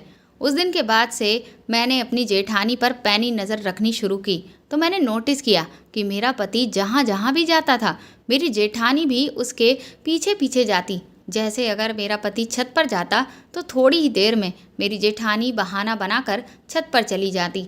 अगर मेरा पति गाय भैंसों का चारा पानी कर रहा होता तो खुद भी सारा काम धाम छोड़कर उसके साथ में ही चारा पानी करवाने में मेरे पति की मदद करने लगती। ये सब देखकर मुझे कुछ ठीक नहीं लग रहा था। मुझे लगा कि कहीं ऐसा तो नहीं कि मेरी जेठानी को मेरे पति से कुछ उम्मीदें जाग रही हों, क्योंकि उनका खुद का पति तो यहाँ पर है ही नहीं। इसीलिए मैंने सोचा कि मेरे जेठ को शहर गए हुए काफ़ी महीने हो चुके हैं और अब उन्हें यहाँ वापस आना चाहिए। मैंने इस बारे में जब अपनी सास से बात की तो वह मुझसे कहने लगी कि उन्होंने तो चिट्ठी लिखकर पहले ही जेठ को घर आने को कहा था, लेकिन जेठ ने अभी आने से इनकार कर दिया है। उसे तो घर आना पसंद ही नहीं है। न जाने शहर की ऐसी कैसी आबो हवा लगी है उसे कि वह घर वालों से तो बिल्कुल मिलना ही नहीं चाहता है। ना ही उसे अपने बीवी बच्चों से कोई मतलब है और ना ही किसी और से। मैंने जब इस बारे में रेखा से बात की कि तुम्हारे बड़े भैया आखिर किस किस्म के इंसान हैं, क्या उन्हें अपनी पत्नी की याद नहीं आती? इस पर रेखा कहने लगी कि याद कैसे आएगी जब पत्नी ही मना कर देती हो। उसके मुंह से ये बात सुनकर मैं दंग रह गई। लेकिन जब मैंने रेखा से दोबारा पूछा कि तुम ये क्या कह रही हो, तो वह अचानक से मेरी बात सुनकर सकपका गई और कहने लगी कि कुछ नहीं भाभी, वो तो बस मेरे मुंह से ऐसे ही निकल गया था। मैंने रेखा से कहा कि तुम मुझसे झूठ बोलोगी? मैं तुम्हारी भाभी कम और सहेली ज़्यादा हूँ। क्या तुम मुझे नहीं बताओगी कि तुम मुझसे क्या छुपा रही हो? तो रेखा कहने लगी, दरअसल अम्मा मुझसे ही भैया को चिट्ठी लिखवा कर भिजवाती हैं और भाभी भी भैया को जो भी चिट्ठी लिखकर भेजती है वह डाक खाने में डालने मैं ही तो जाती हूँ। एक दिन यूं ही मेरा दिल किया कि मैं पढ़ूं तो सही कि एक पत्नी अपने पति से चिट्ठी में कैसी बातें करती है। इसीलिए मैंने जब भाभी की चिट्ठी खोलकर थोड़ी सी पढ़ी तो मैं ये पढ़कर दंग रह गई कि भाभी ने तो भैया को घर आने से साफ इनकार कर दिया था। वह उन्हें इस बात के लिए उकसा रही थी कि वह इस वक्त ज़्यादा से ज़्यादा पैसा कमाने पर ही ध्यान दें, ना कि घर गृहस्थी पर। यहाँ पर भाभी अपनी बच्ची को आराम से संभाल रही हैं और उनके घर वालों का भी ध्यान रख रही हैं। उन्हें इस समय खूब मेहनत से पैसे कमाने हैं। मुझे तब ये पढ़कर बड़ी हैरानी हुई थी कि भाभी इतने महीने भैया से दूर रहती हैं, क्या उन्हें उनकी याद नहीं आती? एक तरफ अम्मा उन्हें चिट्ठी लिखकर घर बुलाती हैं और दूसरी तरफ भाभी उन्हें घर ना आने की हिदायतें देती रहती हैं। इसीलिए और भैया अब घर लौटकर नहीं आते क्योंकि उनको तो यही लग रहा होता है कि पैसे कमाने के लिए यही सही उम्र है और भाभी की बातों में आकर वह घर ना आने का फैसला ले लेते हैं। लेकिन मैंने तो आज तक अम्मा को ये बात नहीं बताई, वरना भाभी तो मुझसे लड़ लड़ के मेरा तो सारा दिमाग ही खा जाती। रेखा की इस बात ने मुझे हद से ज़्यादा हैरान कर दिया था। भला मेरी जेठानी कैसी औरत थी जो अपने पति से दूरी बनाकर रखना चाहती थी और दूसरी तरफ मैं उसे अपने पति के करीब जाते हुए देखा करती थी। अब मुझे अपनी जेठानी पर गुस्सा आने लगा था। इसी सब के बीच एक दिन सुबह सुबह ही मैंने रेखा के चीखने चिल्लाने की आवाज़ें सुनी। जब मैं बाहर निकल कर गई तो उसकी हालत बहुत ख़राब थी। वह यहाँ वहाँ देखकर बुरी तरह से बौखला रही थी और अपनी माँ के आंचल में छुप रही थी और कह रही थी कि वह आ गई है माँ, वह आ गई है, वह किसी को भी नहीं छोड़ेगी। उसकी सांसें बुरी तरह से चढ़ी हुई थीं। मैंने उस वक्त उसे शांत करने की कोशिश की, लेकिन मेरी सास रेखा को मुझसे छुड़ाकर अपने कमरे में ले गईं। मैंने उनसे पूछने की भी कोशिश की कि आखिर रेखा को ऐसा हुआ क्या है, पर मेरी सास ने कहा कि उसे दरअसल मिर्गी के दौरे पड़ते हैं और कुछ नहीं। इतनी तो मैं बेवकूफ़ नहीं थी कि मिर्गी के दौरे कैसे पड़ते हैं इसकी मुझे कोई भी जानकारी ना हो। मुझे अच्छे से याद था कि वह बार बार यही दोहरा रही थी कि वह आ गई है और वह किसी को नहीं छोड़ेगी। शाम को मैंने देखा कि मेरी सास एक आदमी को रेखा के कमरे में लेकर गई और उन्होंने दरवाज़ा अंदर से बंद कर लिया। लेकिन वह आदमी कौन था मुझे समझ में नहीं आ रहा था और मेरी पूछने की हिम्मत भी नहीं हुई क्योंकि मेरी सास तो मुझे कुछ बताना ही नहीं चाहती थी। अगले दिन जब मैं रेखा से मिलने उसके कमरे में गई तो मुझे उसकी हालत काफ़ी ठीक लग रही थी, पर तब मैंने उसके हाथ में एक ताबीज़ बंधा हुआ देखा जिससे मैं समझ गई कि शायद वह जो आदमी कल आया था उसने ही रेखा को ये ताबीज़ बांधा है। पर आखिर क्यों? रेखा किस बात से डर रही है? मैंने जब रेखा से भी इस बारे में बात करने की कोशिश की तो उसने बहाना बनाकर टाल दिया। कहने लगी कि वो दरअसल मैंने बुरा सपना देखा था और इसीलिए मैं इतना डर गई थी। पर इतने दिनों में मैं रेखा को बहुत अच्छे से जान गई थी और मुझे साफ दिख रहा था कि वह मुझसे ज़रूर कुछ छुपा रही है। इसी बीच एक दिन जब मेरे पति हमारे एक रिश्तेदार की शादी में गए हुए थे तो सुबह जब गाय भैंसों के चारा पानी का समय हुआ तो मेरी सास ने रेखा को भूसे वाले कमरे से भूसा लाने को बोला, पर रेखा ने तो साफ इनकार कर दिया। बल्कि उस वक्त वह इतनी बुरी तरह से डरी हुई थी कि जैसे उसने तो कोई भूत देख लिया हो। मेरी सास उसे बार बार समझा रही थी कि वहाँ कुछ नहीं है, ये सब ड्रामा बंद करो। मेरी बुड्ढी हड्डियों में इतनी ताकत नहीं बची है कि मैं इतना सारा भूसा निकाल कर अकेले लेकर जाऊं। पर रेखा ने साफ इनकार कर दिया कि भले ही आज गाय भैंसों को चारा ना मिले, लेकिन मैं उस कमरे में कदम हरगिज ही नहीं रखूंगी। इतना कहकर रेखा वहां से चली गई। मेरी सास रेखा पर बुरी तरह से चिल्लाने लगी, तो मैंने उनसे कहा कि वह रेखा से कुछ ना कहें। आज गाय भैंसों का चारा पानी मैं कर दूंगी। इसके बाद मैंने सारा काम निपटाया और मैं वापस रेखा के पास गई। मैंने उससे पूछा कि तुम्हें उस कमरे में जाने से इतना डर क्यों लग रहा था। रेखा कहने लगी कि वहाँ दरअसल अंधेरा बहुत रहता है और बस इसीलिए मैं वहाँ नहीं जाना चाहती। मैं रेखा का हाथ अपने हाथों में थामा और उससे कहा कि रेखा, आखिर ऐसी क्या बात है जो तुम मुझसे छुपा रही हो। उस वक्त रेखा की आंखों में आंसू आ गए और वह जैसे ही मुझसे कुछ कहने वाली थी कि तभी मेरी सास वहाँ पर आ गई और उन्होंने मुझे घर के 2-4 काम बता दिए। फिर मैं मजबूरन वह काम करने के लिए चली गई। लेकिन अब ये सब कुछ मेरे दिमाग में एक जगह पर अटक कर रह गया था। मुझे अब इस घर में लगने लगा था कि जरूर ऐसा कोई राज है जो मुझसे छुपाया जा रहा है, लेकिन वह क्या था ये मेरी समझ से परे था। फिर एक दिन मेरी सास कहने लगी कि मेरी जेठानी के बच्चे का जन्मदिन आ रहा है, तो वह जेठ जी को बुलाना चाहती थी। लेकिन मेरी जेठानी ने इस बात से साफ इनकार कर दिया। कहने लगी कि जन्मदिन ही तो है, कोई बहुत बड़ी बात थोड़ी ना है, इसीलिए उन्हें वहाँ आराम से काम करने दो। मेरी जेठानी जुबान की बहुत तेज़ थी। इस वजह से मेरी सास भी उनके सामने अक्सर चुप हो जाया करती थी। खैर, उस वक्त तो मैं भी उनकी इस बात पर कोई खास ध्यान नहीं दिया, लेकिन इधर मेरे पति का रवैया मेरे प्रति बिल्कुल वैसा ही था जैसा अब तक चला आया था। उसी दिन रात को अचानक ही मेरी आंख खुली और जब मैं पलट कर बिस्तर पर मैंने देखा तो मेरे पति वहाँ पर नहीं थे। पहले तो मैं कुछ देर चुपचाप लेटकर उनका इंतज़ार करती रही, लेकिन जब वह काफ़ी देर तक वापस लौट कर नहीं आए तो फिर मुझसे रहा नहीं गया। मैंने सोचा कि मैं एक बार बाहर जाकर देख कर आती हूँ कि आखिर ये बाहर करने क्या गए हैं। मैं जैसे ही अपने कमरे से बाहर निकली कि कुछ ही दूर आगे बढ़ने पर मुझे एक साड़ी और उसके बाद बाकी के कपड़े पड़े हुए नज़र आए। मुझे समझ नहीं आ रहा था कि आखिर ये सब क्या है। मुझे लगा कि हो सकता है छत पर कपड़े टांगने के लिए डाले गए हों और हवा से उड़कर वह यहाँ आंगन में नीचे गिर गए हों। लेकिन तभी मुझे सीढ़ियों के नीचे कुछ परछाइयाँ सी लगीं। मैंने जब खंबे के पीछे से छुप कर देखा तो मेरे होश उड़ चुके थे। सीढ़ी के नीचे जो जगह थी वहाँ पर मेरा पति और जेठानी बैठे हुए थे और उस वक्त मैंने उन्हें जिस हालत में देखा उससे तो मेरे खून में आग ही लग गई थी। मुझे उस वक्त अपने पति और जेठानी दोनों पर ही इतना गुस्सा आ रहा था कि मैं दोनों का सर फोड़ दूं, लेकिन मैंने जैसे तैसे करके अपना गुस्सा पी लिया। अब मैं अच्छी तरह से समझ चुकी थी कि मेरी जेठानी क्यों मेरे जेठ को घर वापस आने नहीं देती और मेरे पति को मुझसे मतलब क्यों नहीं था, क्योंकि उन दोनों को तो आपस में ही वह सब मिल रहा था जिसकी उन्हें लालसा थी। मुझे इतने दिनों में वैसे भी अपने पति से कोई खास लगाव नहीं हो पाया था, लेकिन जब मैं उसे ऐसी हरकतें करते हुए देखा तो अब तो मेरे दिल में उसके लिए नफ़रत सी पैदा हो गई थी। इसलिए मैंने फिर एक चाल चली। मैंने अपनी जेठानी के नाम से एक चिट्ठी लिखकर रेखा के हाथों डाक खाने में भिजवा दी और ठीक जेठानी के बच्चे के जन्मदिन वाले दिन सुबह सुबह ही तड़के मेरे जेठ घर आ गए। इधर मेरे जेठ का घर आना हुआ कि उधर मेरी जेठानी के चेहरे का तो रंग ही उड़ चुका था।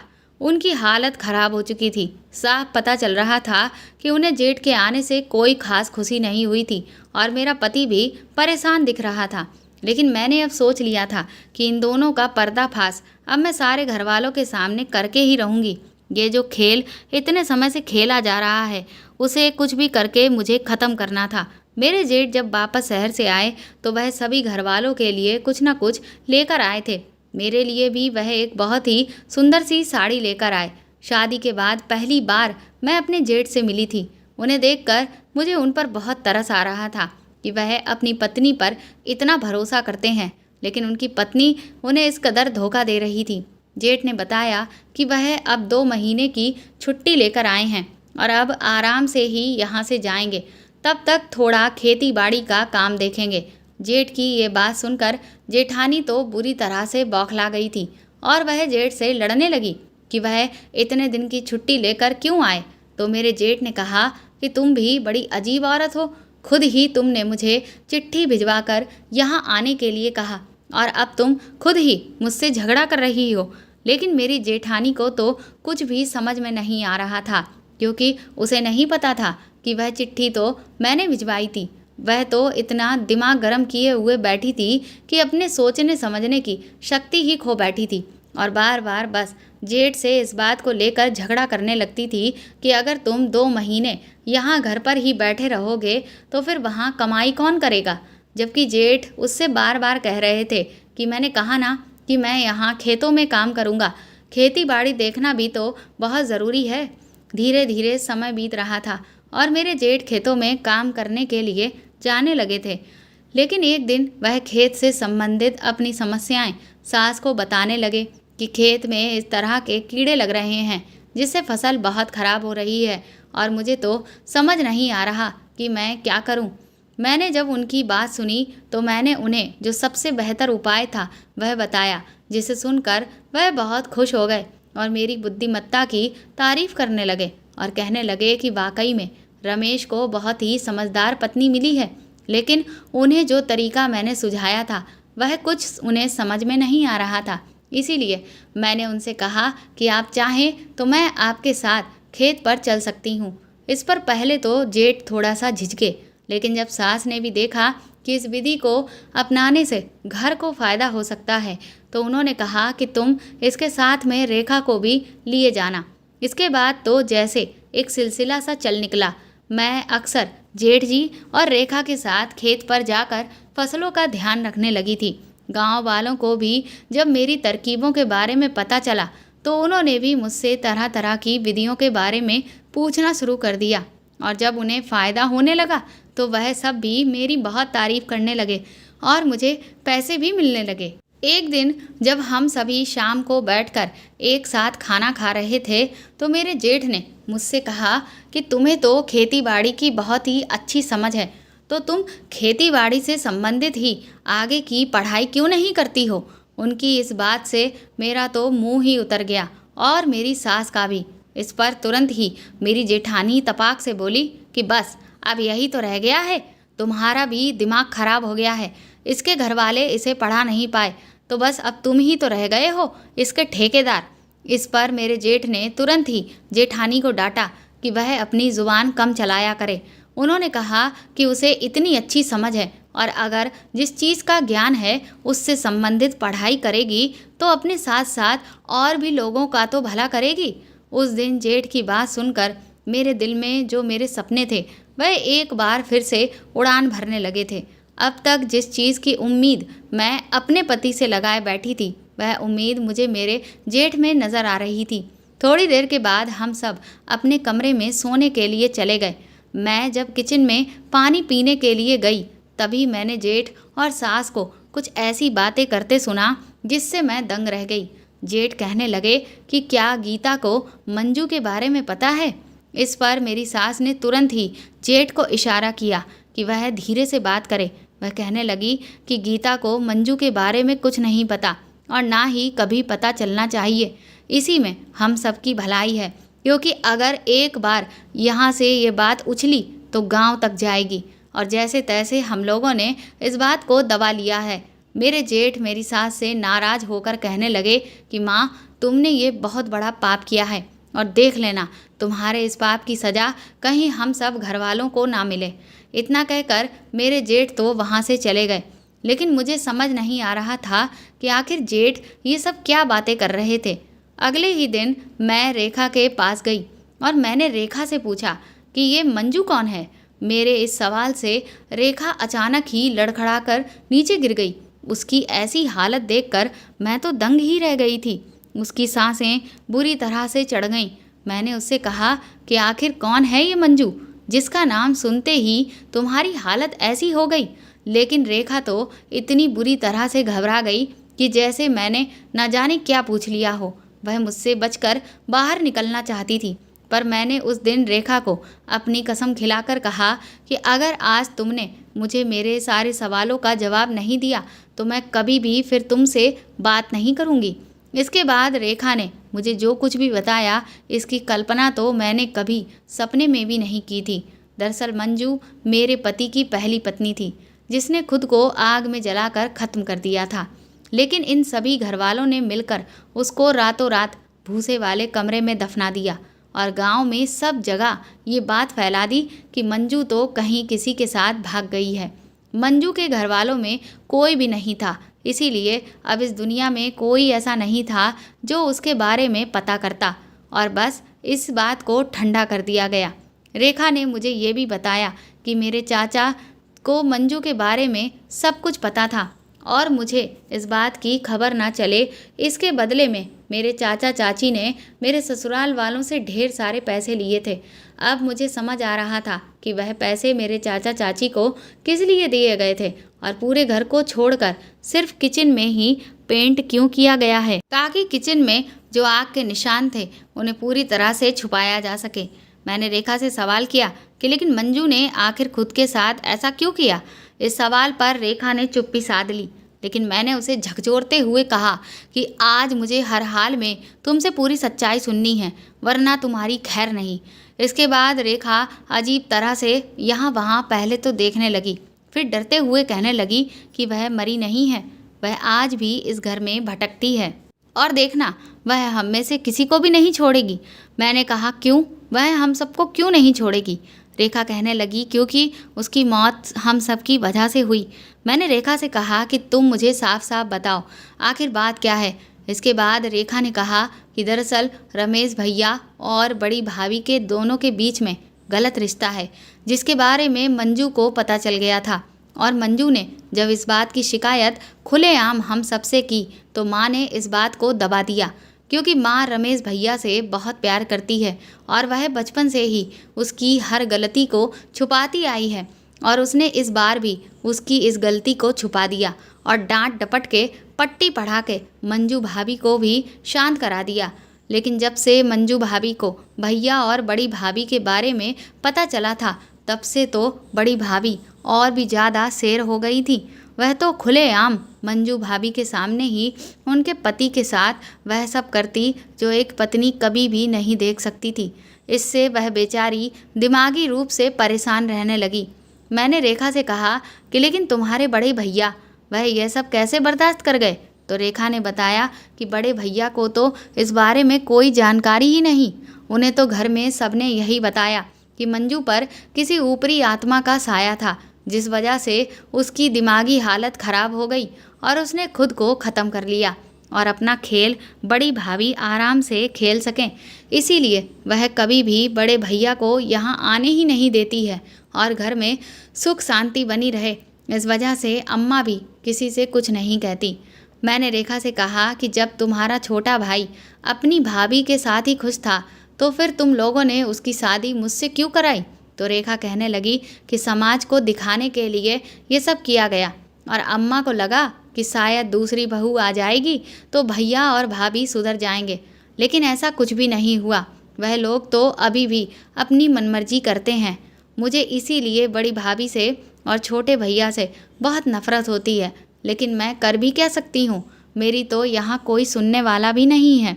मुझे आज भी मंजू भाभी की चीखती चिल्लाती हुई चीखें याद हैं। वह जिस वक्त किचन में जल रही थी, वह चिल्ला चिल्ला के गला फाड़ फाड़ कर कह रही थी कि वह इस घर में किसी को भी नहीं छोड़ेगी और वह अपना बदला लेकर ही रहेगी। मैंने रेखा से कहा इसीलिए तुम्हें उसका भूत दिखाई देता है। इस पर रेखा ने बहुत ही डरते हुए धीरे से अपना सिर हिलाया। रेखा मुझसे कहने लगी, गीता भाभी, क्या आपको नहीं लगता कि मंजू भाभी को इंसाफ मिलना चाहिए। मंजू भाभी ने बहुत कुछ सहा था, लेकिन उसके साथ इंसाफ करने वाला कोई भी नहीं था और फिर हार कर उस बेचारी ने अपनी ज़िंदगी ही ख़त्म कर ली। लेकिन मैं आपके आगे हाथ जोड़ती हूँ, आप ऐसा कुछ भी मत करना, क्योंकि मैं आपसे बहुत प्यार करती हूँ। आप मेरी प्यारी भाभी हो ना, मैं आपको खोना नहीं चाहती। मैंने रेखा को गले से लगा लिया और मैंने उससे कहा कि अपने पति और जेठानी का खेल मैं अपनी आंखों से पहले ही देख चुकी हूँ। इस बात पर रेखा दंग रह गई। मैंने उससे कहा कि लेकिन मैं इतनी कमज़ोर नहीं हूँ कि किसी और के पापों की सज़ा खुद को दूँ, बल्कि ये पाप जिसके हैं अब उसकी सज़ा खुद उन्हीं लोगों को मिलेगी। इसके बाद मैंने अपने पति और अपनी जेठानी पर नज़र रखना शुरू कर दिया, क्योंकि मुझे अच्छी तरह से पता था कि जब किसी इंसान को बुरे कर्म करने की लत लग जाती है तो वह 100 रास्ते ढूंढ कर निकालता है, लेकिन वह काम करके ही मानता है। और मुझे पता था कि भले ही जेठ जी यहाँ पर हैं, लेकिन मेरी जेठानी अपनी हसरत पूरी करने से पीछे नहीं हटेगी। इसीलिए जैसे ही एक दिन मैंने उन दोनों को आधी रात को एक साथ देखा, मैं तुरंत ही जेठ जी के पास पहुंची और मैंने उन्हें उठाया। उस वक्त तो मेरे जेठ जी को ये सब बहुत ही अजीब लगा कि मैं आधी रात को उनके पास आई, पर मैंने उनसे कहा कि मैं आपके आगे हाथ जोड़ती हूँ। अभी मैं आपसे बस जैसा कहती जा रही हूँ आप चुपचाप वैसा ही करिए। इसके बाद मैं उन्हें उस जगह पर लेकर गई जहाँ वह दोनों थे, और जब मेरे जेठ ने अपनी आंखों से वह सब देखा तो उनके होश उड़ चुके थे। मेरी जेठ ने मेरी जेठानी के कई सारे थप्पड़ रसीद दिए और मेरे पति को भी खूब पीटा। घर में आधी रात में बुरी तरह से हंगामा होते देख मेरी सास और ननद भी आ गए। पहले तो मेरी सास ने बीच बचाव करने की कोशिश की, लेकिन फिर मैंने जेठ को बता दिया कि इस सब के बारे में सास को तो पहले से ही जानकारी थी। इस पर मेरी सास बुरी तरह से शर्मिंदा हो गई और फिर मैंने रेखा से कहा कि आज जो भी सच्चाई है वह तुम साफ साफ अपने बड़े भाई को बताओ। इसके बाद रेखा ने अब तक जो भी मंजू के साथ हुआ और किस तरह से इन सब लोगों ने उसके साथ जो किया वह सब कुछ मेरे जेठ को साफ साफ बता दिया, जिसे सुनकर मेरे जेठ तो अपना सर पकड़कर बैठ गए और कहने लगे कि मैं कितना अभागा हूँ जो ऐसे पापियों के खानदान में पैदा हो गया। अब मुझे समझ आता है कि मेरी पत्नी मुझे घर वापस क्यों नहीं आने देती थी। मैं तो आज तक यही समझता रहा कि मेरी पत्नी मेरा भला चाहती है, वह चाहती है कि मैं जीवन में ज़्यादा से ज़्यादा तरक्की करूं। लेकिन मुझे क्या पता था कि वह तो मेरी तरक्की की आड़ में मेरी पीठ के पीछे अपनी ही चाल चल रही थी, और मेरे ही सगे भाई ने मुझे भी धोखा दिया। मैंने जेठ जी से कहा कि आज मैं आपको एक बात और बताना चाहती हूँ। मैंने उनसे कहा कि जिस बच्चे के जन्मदिन को लेकर आप इतना खुश थे वह बच्चा आपका नहीं बल्कि मेरे पति का ही है। ये सुनकर तो वहाँ खड़े हुए सभी लोगों के होश उड़ चुके थे। दरअसल जब मेरी जेठानी अपने बच्चे को लेकर मेरे पति से बात कर रही थी तब मैंने उसके मुंह से सुन लिया था। वह अपनी बहुत ही डींगे बगार रही थी कि उसने कितनी होशियारी से मेरे पति के बच्चे को जेठ के बच्चे के नाम पर मढ़ दिया है, और किसी को भी कभी शक भी नहीं हुआ। सुबह होते ही मेरे जेठ ने पुलिस को खबर कर दी और उन्हें सब कुछ बता दिया कि किस तरह से मेरे पति की पहली पत्नी को इन लोगों ने इस हद तक पहुंचा दिया था कि उसने खुद ही अपनी जान ले ली। इसके बाद जब भूसे वाले कमरे की खुदाई हुई तो मंजू का कंकाल जब्त कर लिया गया। मेरे पति और जेठानी को उनके किए की सज़ा मिल चुकी थी और मंजू को अब जाकर इंसाफ मिला था। मेरे जेठ ने अपनी पत्नी को तलाक दे दिया और इधर मुझे भी अपने भाई से तलाक दिलवाकर उन्होंने मुझसे कहा कि मैं अब आज़ाद हूँ और मैं अपने जीवन में आगे बढ़ने के लिए जो करना चाहूँ वो कर सकती हूँ। मैंने अपने जेठ से कहा कि आपने कहा था ना कि मुझे पढ़ना चाहिए, इसीलिए मैं पढ़ना चाहती हूँ। मैं अब तक गांव में जिन भी लोगों की अच्छी फसल उगाने में मदद करती आई थी उससे मेरे पास थोड़े बहुत पैसे इकट्ठे हो गए थे। इसीलिए मैंने फैसला किया कि मैं शहर जाकर अपनी पढ़ाई खुद के दम पर आगे जारी रखूँगी और वहाँ कोई छोटा मोटा काम भी ढूंढ लूँगी। जब मैं चलने को हुई तो रेखा ने भी अपनी इच्छा जताई कि वह भी मेरे साथ वहाँ जाकर आगे की पढ़ाई करना चाहती है। मेरे जेठ ने इस बात की इजाज़त दे दी और फिर हम दोनों भाभी ननद या कहें कि सहेलियाँ एक साथ मिलकर शहर पढ़ने के लिए चले गए। और फिर कुछ सालों के बाद मुझे कृषि विभाग में नौकरी मिल गई और रेखा एक सरकारी अध्यापिका बन गई। आज रेखा की शादी हो चुकी है और वह अपने जीवन में बहुत खुश है। और इधर मेरे जेठ ने भी दूसरी शादी कर ली थी, लेकिन मैं अभी भी अपने उस सपनों के राजकुमार का इंतज़ार कर रही हूँ जो मुझे सच में दिल से प्यार करे। तो दोस्तों, आपको मेरे द्वारा लिखी हुई ये कहानी कैसी लगी कमेंट करके ज़रूर बताएं और प्लीज़ इस कहानी को ज़्यादा से ज़्यादा शेयर और लाइक करके मेरे चैनल को सपोर्ट करें। साथ ही अगर आप चाहें तो मुझे सुपर थैंक्स भी खरीद कर दे सकते हैं। सुपर थैंक्स का ऑप्शन आपको इस वीडियो के नीचे दिए हुए सभी ऑप्शंस में दिख जाएगा, जो कि हार्ट शेप में बने हुए डॉलर के साइन के तौर पर है। और अगर आप मेरे चैनल पर नए हैं तो सब्सक्राइब करके बेल आइकन को ज़रूर दबा दीजिएगा, ताकि आगे भी मैं आपको ऐसी ही अच्छी कहानियाँ सुनाती रहूँ। Thank you. मैं दूसरे शहर में रहकर नौकरी करती थी। एक दिन मेरे पापा की तबीयत अचानक बहुत ज़्यादा खराब हो गई। क्योंकि मैं अपने माँ बाप की अकेली संतान थी, इसलिए माँ ने मुझे तुरंत ही आधी रात फ़ोन करके घर बुलाया। मैं बिना कुछ सोचे समझे आधी रात को कैब बुक करके निकल पड़ी, लेकिन रास्ते में 4 लड़कों ने मुझे अकेला देखकर घेर लिया और उसके बाद वह मुझे झाड़ियों में खींच ले गए। फिर उन्होंने मेरे साथ एक एक करके मेरा नाम रश्मि है। मैं 22 साल की खूबसूरत लड़की हूँ। मैं अपने माता पिता की अकेली संतान हूँ। मैं बचपन से ही पढ़ने में बहुत होशियार थी और अपने पैरों पर खड़े होकर अपने माँ बाप का नाम रोशन करना चाहती थी। मेरे माता पिता भी यही चाहते थे कि मैं जल्द से जल्द कोई अच्छी नौकरी करूं, लेकिन किसी दूसरे शहर में जाकर नौकरी करने के वह सख्त खिलाफ थे, क्योंकि उनका यह मानना था कि अकेली लड़की किसी नए शहर में पहुंचकर किसी भी खतरे का शिकार हो सकती है। इसीलिए उनका कहना ये था कि तुम नौकरी तो कर सकती हो, लेकिन नौकरी ऐसी होनी चाहिए जिसमें तुम दिन ढलने से पहले ही घर वापस आ जाओ और इसी शहर में नौकरी करो। लेकिन मैं अपने माँ बाप की इस सोच के सख्त खिलाफ थी। मेरा मानना यह था कि आज की लड़की किसी भी तरह की परेशानियों से अकेले मुकाबला कर सकती है और अब तो ज़माना बहुत बदल रहा है।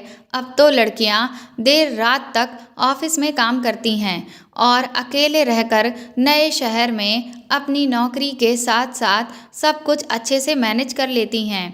मैं भी अपनी सारी चीज़ें खुद से मैनेज करना चाहती थी और एक ज़िम्मेदार इंसान बनना चाहती थी, क्योंकि मैंने बचपन से अब तक यही देखा था कि माँ को हर छोटी चीज़ में खुद से फ़ैसला लेने में बहुत दिक्कत होती थी।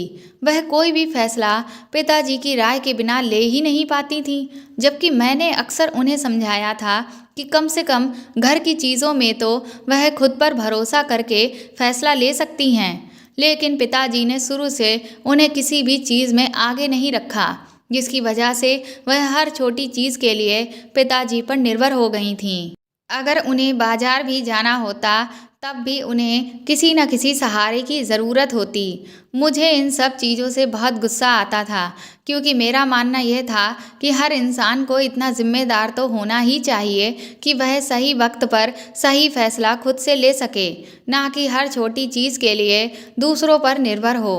कहते हैं ना कि यह ज़रूरी नहीं कि आप जैसा चाहें आपके साथ बिल्कुल वैसा ही हो। वही मेरे साथ हुआ।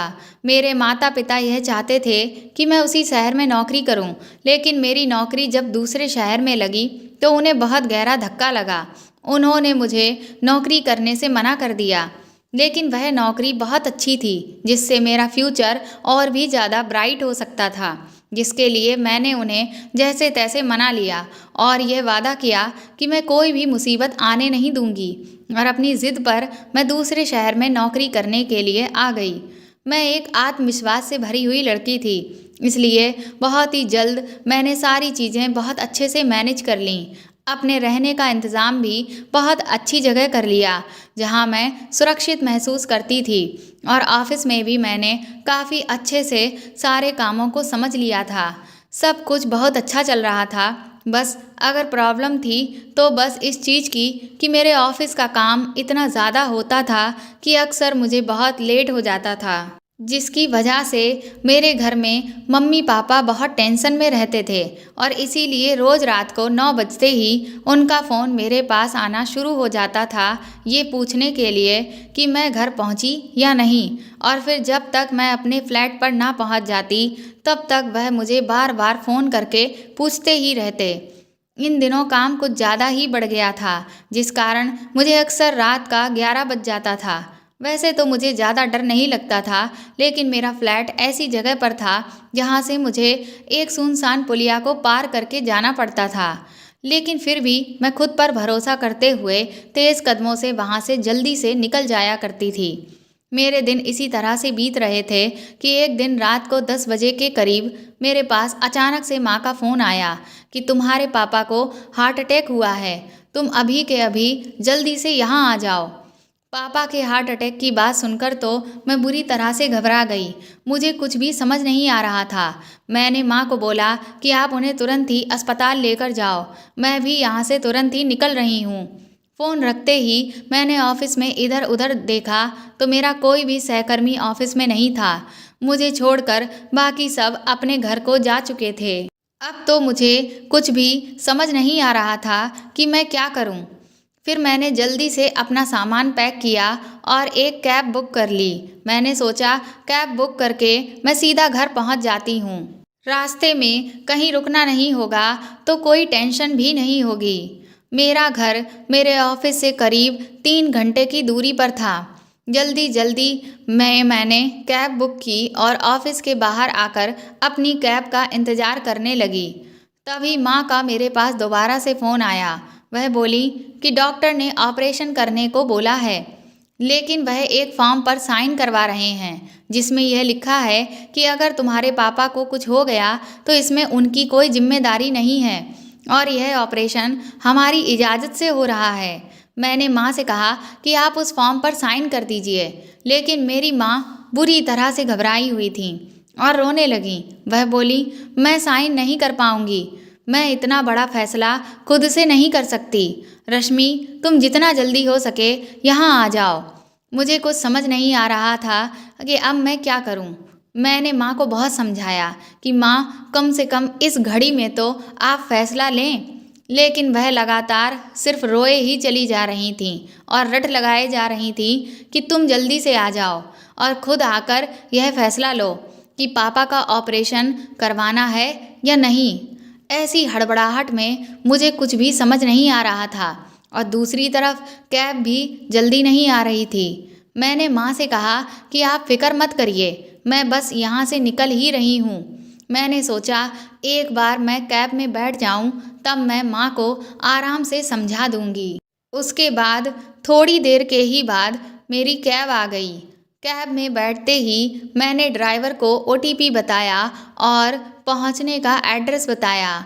मैं जब भी कैब बुक करती थी तो हमेशा इस तरह से दिखाती थी कि कोई है जो मुझे लेने आ रहा है और मैं कैब का नंबर और ड्राइवर के बारे में सारी इन्फॉर्मेशन पहले से ही किसी को बता दे रही हूँ। तो इस बार भी मैंने कैब में बैठते ही तुरंत ही यह सब किया। थोड़ी ही देर के बाद माँ का मेरे पास फिर से फ़ोन आने लगा तो मैंने उन्हें फिर से समझाना शुरू किया, लेकिन वह बार बार यही रट लगाए जा रही थीं कि तुम कैसे भी करके जल्दी आ जाओ और मुझे तुम्हारी भी फिक्र हो रही है। इतनी रात को तुम्हें अकेले वहाँ से आना पड़ रहा है, तुम अपना ध्यान रखना। अकेली लड़की खुली तिजोरी होती है, कहीं कोई ऊंच नीच हो गई तो हम तो किसी को मुंह दिखाने के काबिल भी नहीं रहेंगे। मैंने माँ को समझाया कि आप यह सब बातें अभी फ़ोन पर ना करें, क्योंकि फ़ोन की बातें ड्राइवर को सुनाई दे रही थीं। थोड़ी देर के बाद मैंने फ़ोन रख दिया। तभी कुछ देर में वह कैब ड्राइवर मुझसे बोला, क्या बात है मैडम, आप बहुत ज़्यादा परेशान लग रही हैं, क्या आपके घर में कोई ज़्यादा बीमार है? तो मैंने थोड़ा सा सख्त लहजे में कहा, तुम्हें इस सब से कोई मतलब नहीं, तुम चुपचाप अपनी गाड़ी चलाओ। वह थोड़ी देर के लिए चुप बैठ गया, लेकिन फिर दोबारा से वह कहने लगा कि क्या आप इतनी रात में अकेली जा रही हैं? मुझे उसके सवालों से डर लगने लगा। मुझे लगा कि कहीं यह मेरे साथ कुछ गलत करने का तो नहीं सोच रहा है, इसीलिए इतनी सारी जानकारी मुझसे एक एक करके इकट्ठा कर रहा है। मुझे माँ पर भी गुस्सा आने लगा कि उन्हें यह सब बातें फ़ोन पर कहने की क्या ज़रूरत थी। अब इसने मेरी बातें सुन ली हैं तो इसीलिए अब यह मेरा फ़ायदा उठाने की कोशिश कर रहा है। मैंने उसे बोला कि तुम जैसा सोच रहे हो वैसा कुछ भी नहीं है, इसलिए चुपचाप अपनी गाड़ी चलाओ, क्योंकि मुझे जल्द से जल्द अपने घर पहुंचना है। वह एक बार फिर अपनी गाड़ी चलाने लगा। घबराहट के मारे मुझे प्यास लगने लगी। मैंने अपने पर्स में हाथ डाला तो मेरी पानी की बोतल तो ऑफिस में ही छूट गई थी। अब तो मुझे और तेज घबराहट होने लगी। मैंने सोचा कुछ देर के लिए अपनी प्यास को कंट्रोल कर लेती हूँ, लेकिन मेरा गला सूखता ही चला जा रहा था। मुझे सांस लेने में भी दिक्कत होने लगी। मैंने ड्राइवर से बोला, आगे कहीं भी अगर ढाबा दिखे तो वहाँ से एक पानी की बोतल ले लेना। कैब ड्राइवर बोला, मैडम, इतनी रात में किसी भी ढाबे पर गाड़ी रोकना बिल्कुल भी सुरक्षित नहीं है। मैंने कहा, तुम अपना ज्ञान अपने पास रखो, मुझे बहुत तेज प्यास लग रही है, इसलिए चुपचाप एक बोतल ले लेना। वह बोला, मैडम, मेरे पास भी एक बोतल पानी है, आप चाहें तो यह पानी पी सकती हैं। उसने मेरी तरफ जैसे ही बोतल बढ़ाई, मैंने झट से बोतल ले ली, क्योंकि मुझे बहुत तेज प्यास लगी थी। लेकिन बोतल का ढक्कन खोलते ही मेरा दिमाग अचानक से ठनका। मैंने सोचा, कहीं ऐसा तो नहीं इसने पानी में पहले से ही कोई नशीली दवा मिला रखी हो और इसीलिए इसने मुझे प्यास लग रही है यह बात सुनकर तुरंत ही अपनी पानी की बोतल मुझे दे दी। इतना सोचते ही मैंने बोतल का ढक्कन बंद किया और उसे बोतल वापस पकड़ा दी। थोड़ी देर बाद वह कैब ड्राइवर मुझसे बोला, मैडम, आपने पानी नहीं पिया। उसकी बात सुनकर मैं चौंक गई। इसका मतलब वह मुझ पर नज़र रख रहा था। पहले मैंने सोचा कि मैं इसे हड़काऊं, लेकिन मैंने सोचा अभी इस वक्त सिर्फ यही मेरे साथ है। अगर मैं इसके साथ ज़्यादा सख्ती से पेश आई तो कहीं यह कुछ मेरे साथ गलत ना करे। मैंने उससे कहा, दरअसल मैं सिर्फ बिसलेरी का ही पानी पीती हूँ, इसीलिए आगे जो भी ढाबा पड़े वहाँ गाड़ी रोक कर एक बोतल खरीद लेना। वह फिर से मुझसे कहने लगा, मैडम, मेरी बात मानिए, इतनी रात में किसी भी ढाबे पर गाड़ी मत रुकवाइए, क्योंकि ढाबे पर रात में बहुत गलत तरीके के आदमी बैठे हुए होते हैं। अगर उन्होंने ये देख लिया कि मेरी गाड़ी में अकेली लड़की है तो बहुत मुसीबत हो जाएगी। मैंने कहा, तुम बहुत ज़्यादा बोल रहे हो, जितना मैं तुमसे कह रही हूँ चुपचाप उतना करो। थोड़ी आगे पहुँचने पर ही एक ढाबा आया और ड्राइवर ने ढाबे पर गाड़ी रोक दी और वह पानी की बोतल लेने चला गया। मैंने ढाबे से बाहर की ओर देखा तो 4 लड़के सामने की टेबल पर बैठे हुए थे जो खूब शराब पी रहे थे। उन 4 लड़कों ने जैसे ही मेरी तरफ देखा, उनके चेहरे पर बहुत घिनौनी हंसी तैरने लगी। मैंने तुरंत ही एक स्टॉल निकाली और उससे अपना चेहरा अच्छी तरह से ढक लिया। उन चारों लड़कों को देखकर मेरी कपकपी छूटने लगी। मेरी नज़र ड्राइवर को तलाश करने लगी कि आखिर ये ड्राइवर कहाँ रह गया, लेकिन ड्राइवर था कि पानी की बोतल लेकर आ ही नहीं रहा था और वह चारों लड़के अपनी जगह से उठकर मेरी तरफ आगे बढ़ने लगे। अब तो मुझे और भी तेज डर लगने लगा। तभी कैब ड्राइवर भागता हुआ आया और गाड़ी में बैठ गया और उसने तुरंत ही गाड़ी स्टार्ट कर दी। तभी वह चारों लड़के गाड़ी की खिड़की के पास बहुत करीब आ गए और मुझसे बोले, वाह, क्या माल है, क्या माल लेकर चल रहा है तू, जरा हमें भी तो चखा। तभी कैब ड्राइवर ने तेजी से गाड़ी भगा दी और वह बोला, देखा मैडम, मैं इसीलिए आपको मना कर रहा था कि किसी भी ढाबे पर गाड़ी मत रुकवाइए। मुझे लगा कि सच में ड्राइवर सही कह रहा था। मैंने उसकी बात ना मानकर गलती की, लेकिन फिर मैंने सोचा कि चलो कोई बात नहीं, कम से कम उन लड़कों से पीछा तो छूटा। मैंने कहा, हाँ भाई साहब, आप ठीक कह रहे हैं, लेकिन मुझे बहुत तेज प्यास लगी थी, इसीलिए मेरी भी मजबूरी थी। वह बोला, चलिए कोई बात नहीं, अब मैं आपको जल्द से जल्द आपके घर पहुंचा दूंगा। मैंने पानी की बोतल से 2 घूंट पिए और थोड़ी सी चैन की सांस ली ही थी कि तभी कार के साइड मिरर में अचानक से वह लड़के दिखाई देने लगे जो बुरी तरह से चीख रहे थे कि यह माल तो हम चक्कर ही रहेंगे। वह लड़के हाईवे पर बहुत बुरी तरह से गाड़ी दौड़ा रहे थे। अब तो मेरे और ड्राइवर के पसीने छूटने लगे। कैब ड्राइवर मुझसे बोला, देखिए मैडम, आपने कितनी बड़ी मुसीबत मोल ले ली। मैं आपको इसीलिए मना कर रहा था। मैंने कहा, मुझे क्या पता था कि यह लड़के मेरे पीछे ही पड़ जाएंगे। वह बोला, आजकल इंसान हैवान बन चुका है, इसी वजह से मैं आपको बार बार समझा रहा था। ड्राइवर ने गाड़ी की रफ्तार और भी तेज कर दी। वह बोला, आप फिक्र मत करिए, मैं आपको कुछ नहीं होने दूंगा।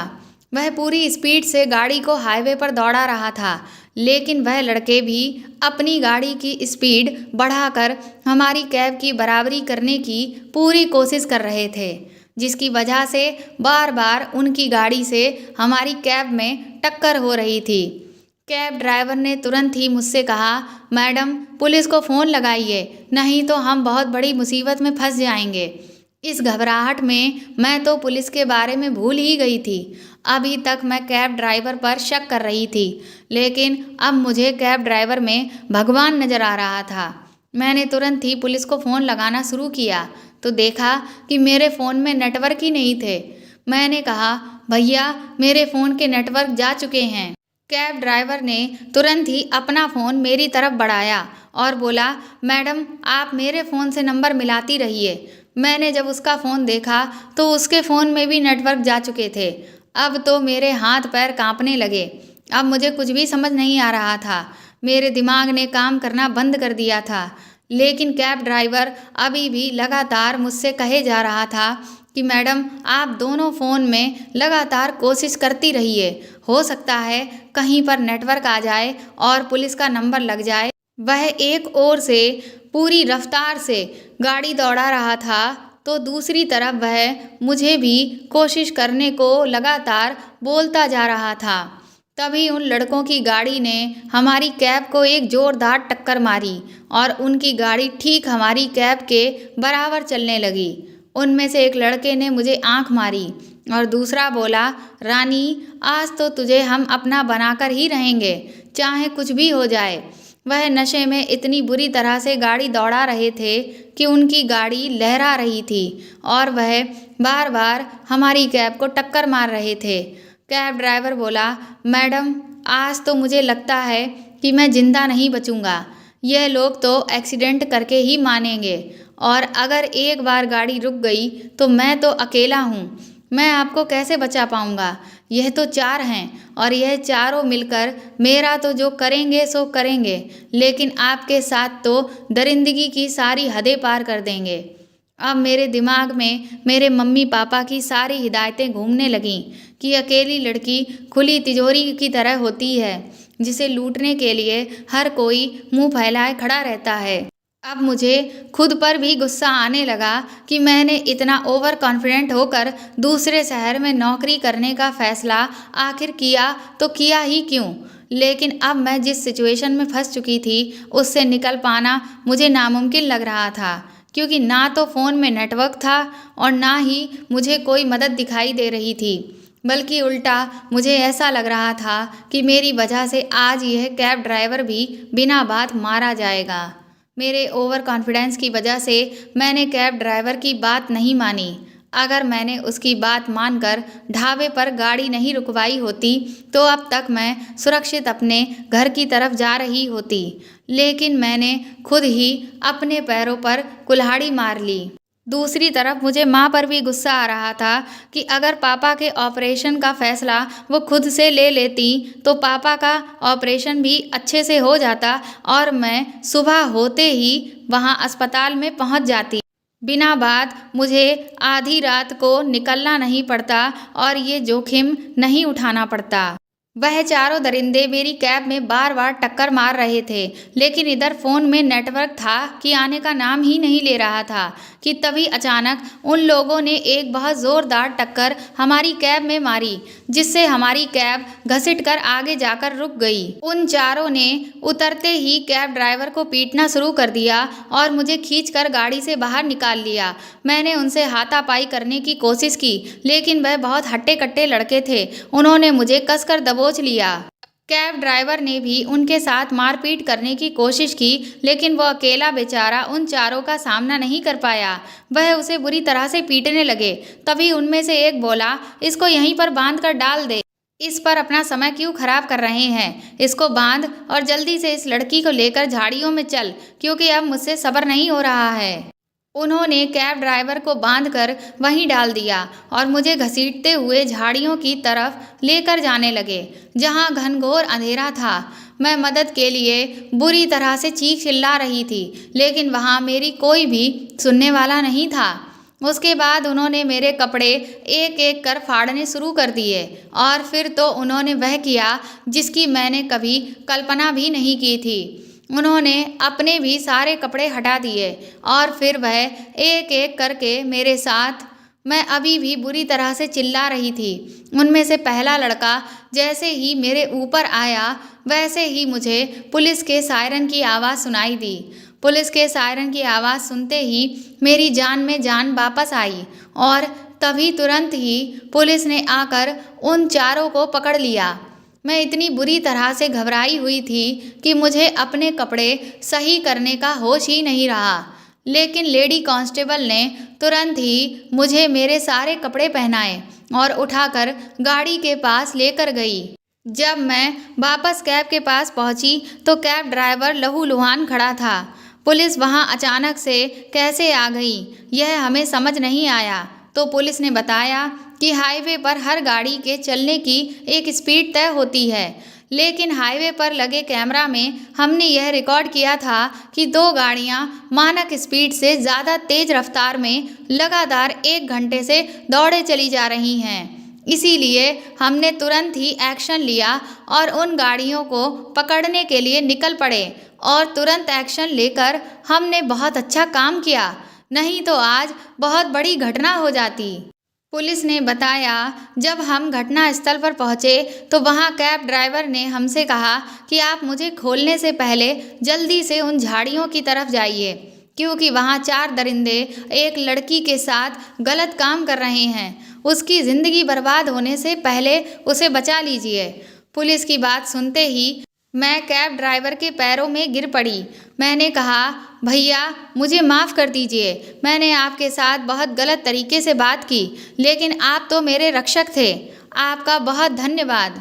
अगर आज आप ना होते तो मेरी ज़िंदगी तो बर्बाद हो जाती।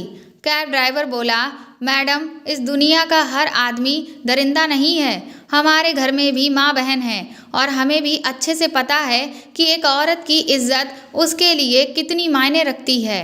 उसके बाद पुलिस मुझे अपने साथ पुलिस स्टेशन लेकर गई, जहां मैंने उन चारों के खिलाफ FIR दर्ज कराई। फिर पुलिस मुझे खुद अपनी गाड़ी से मेरे घर तक पहुंचा कर आई, जहां पहुंचते ही मैं अस्पताल पहुंची और मैंने तुरंत ही पापा के ऑपरेशन करने वाले फॉर्म पर साइन करके उनके ऑपरेशन की इजाज़त दे दी। मेरी हालत देखकर माँ तो बुरी तरह से घबरा गईं, लेकिन मैंने उनसे कहा कि आप फिक्र मत करिए, सब कुछ ठीक है। कुछ ही घंटे के बाद पापा का ऑपरेशन सक्सेसफुली हो गया और उन पर से खतरा टल गया। उस दिन मुझे कुछ बातें समझ में आईं कि एक लड़की चाहे कितनी भी आधुनिक समय में पैदा हुई हो, लेकिन यह दुनिया कभी भी शायद उसके लिए सुरक्षित नहीं होगी, क्योंकि एक लड़की की इज्जत को नोचने के लिए दरिंदे हर गली हर मोड़ पर मुंह फैलाए खड़े हैं। लेकिन हाँ, एक सच ये भी है कि अगर इस दुनिया में भक्षक हैं तो कुछ रक्षक भी हैं, और ये दुनिया ऐसे ही अच्छे इंसानों की वजह से चल पा रही है। कुछ दरिंदों की वजह से हम अपना जीवन जीना तो नहीं छोड़ सकते हैं ना।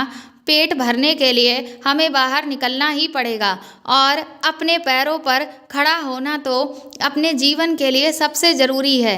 लेकिन अपने पैरों पर खड़े होने के साथ साथ हमें हमेशा सतर्क और सावधान रहना चाहिए, क्योंकि ऐसे दरिंदे लोग हमारी किसी भी छोटी सी गलती का फ़ायदा उठा सकते हैं।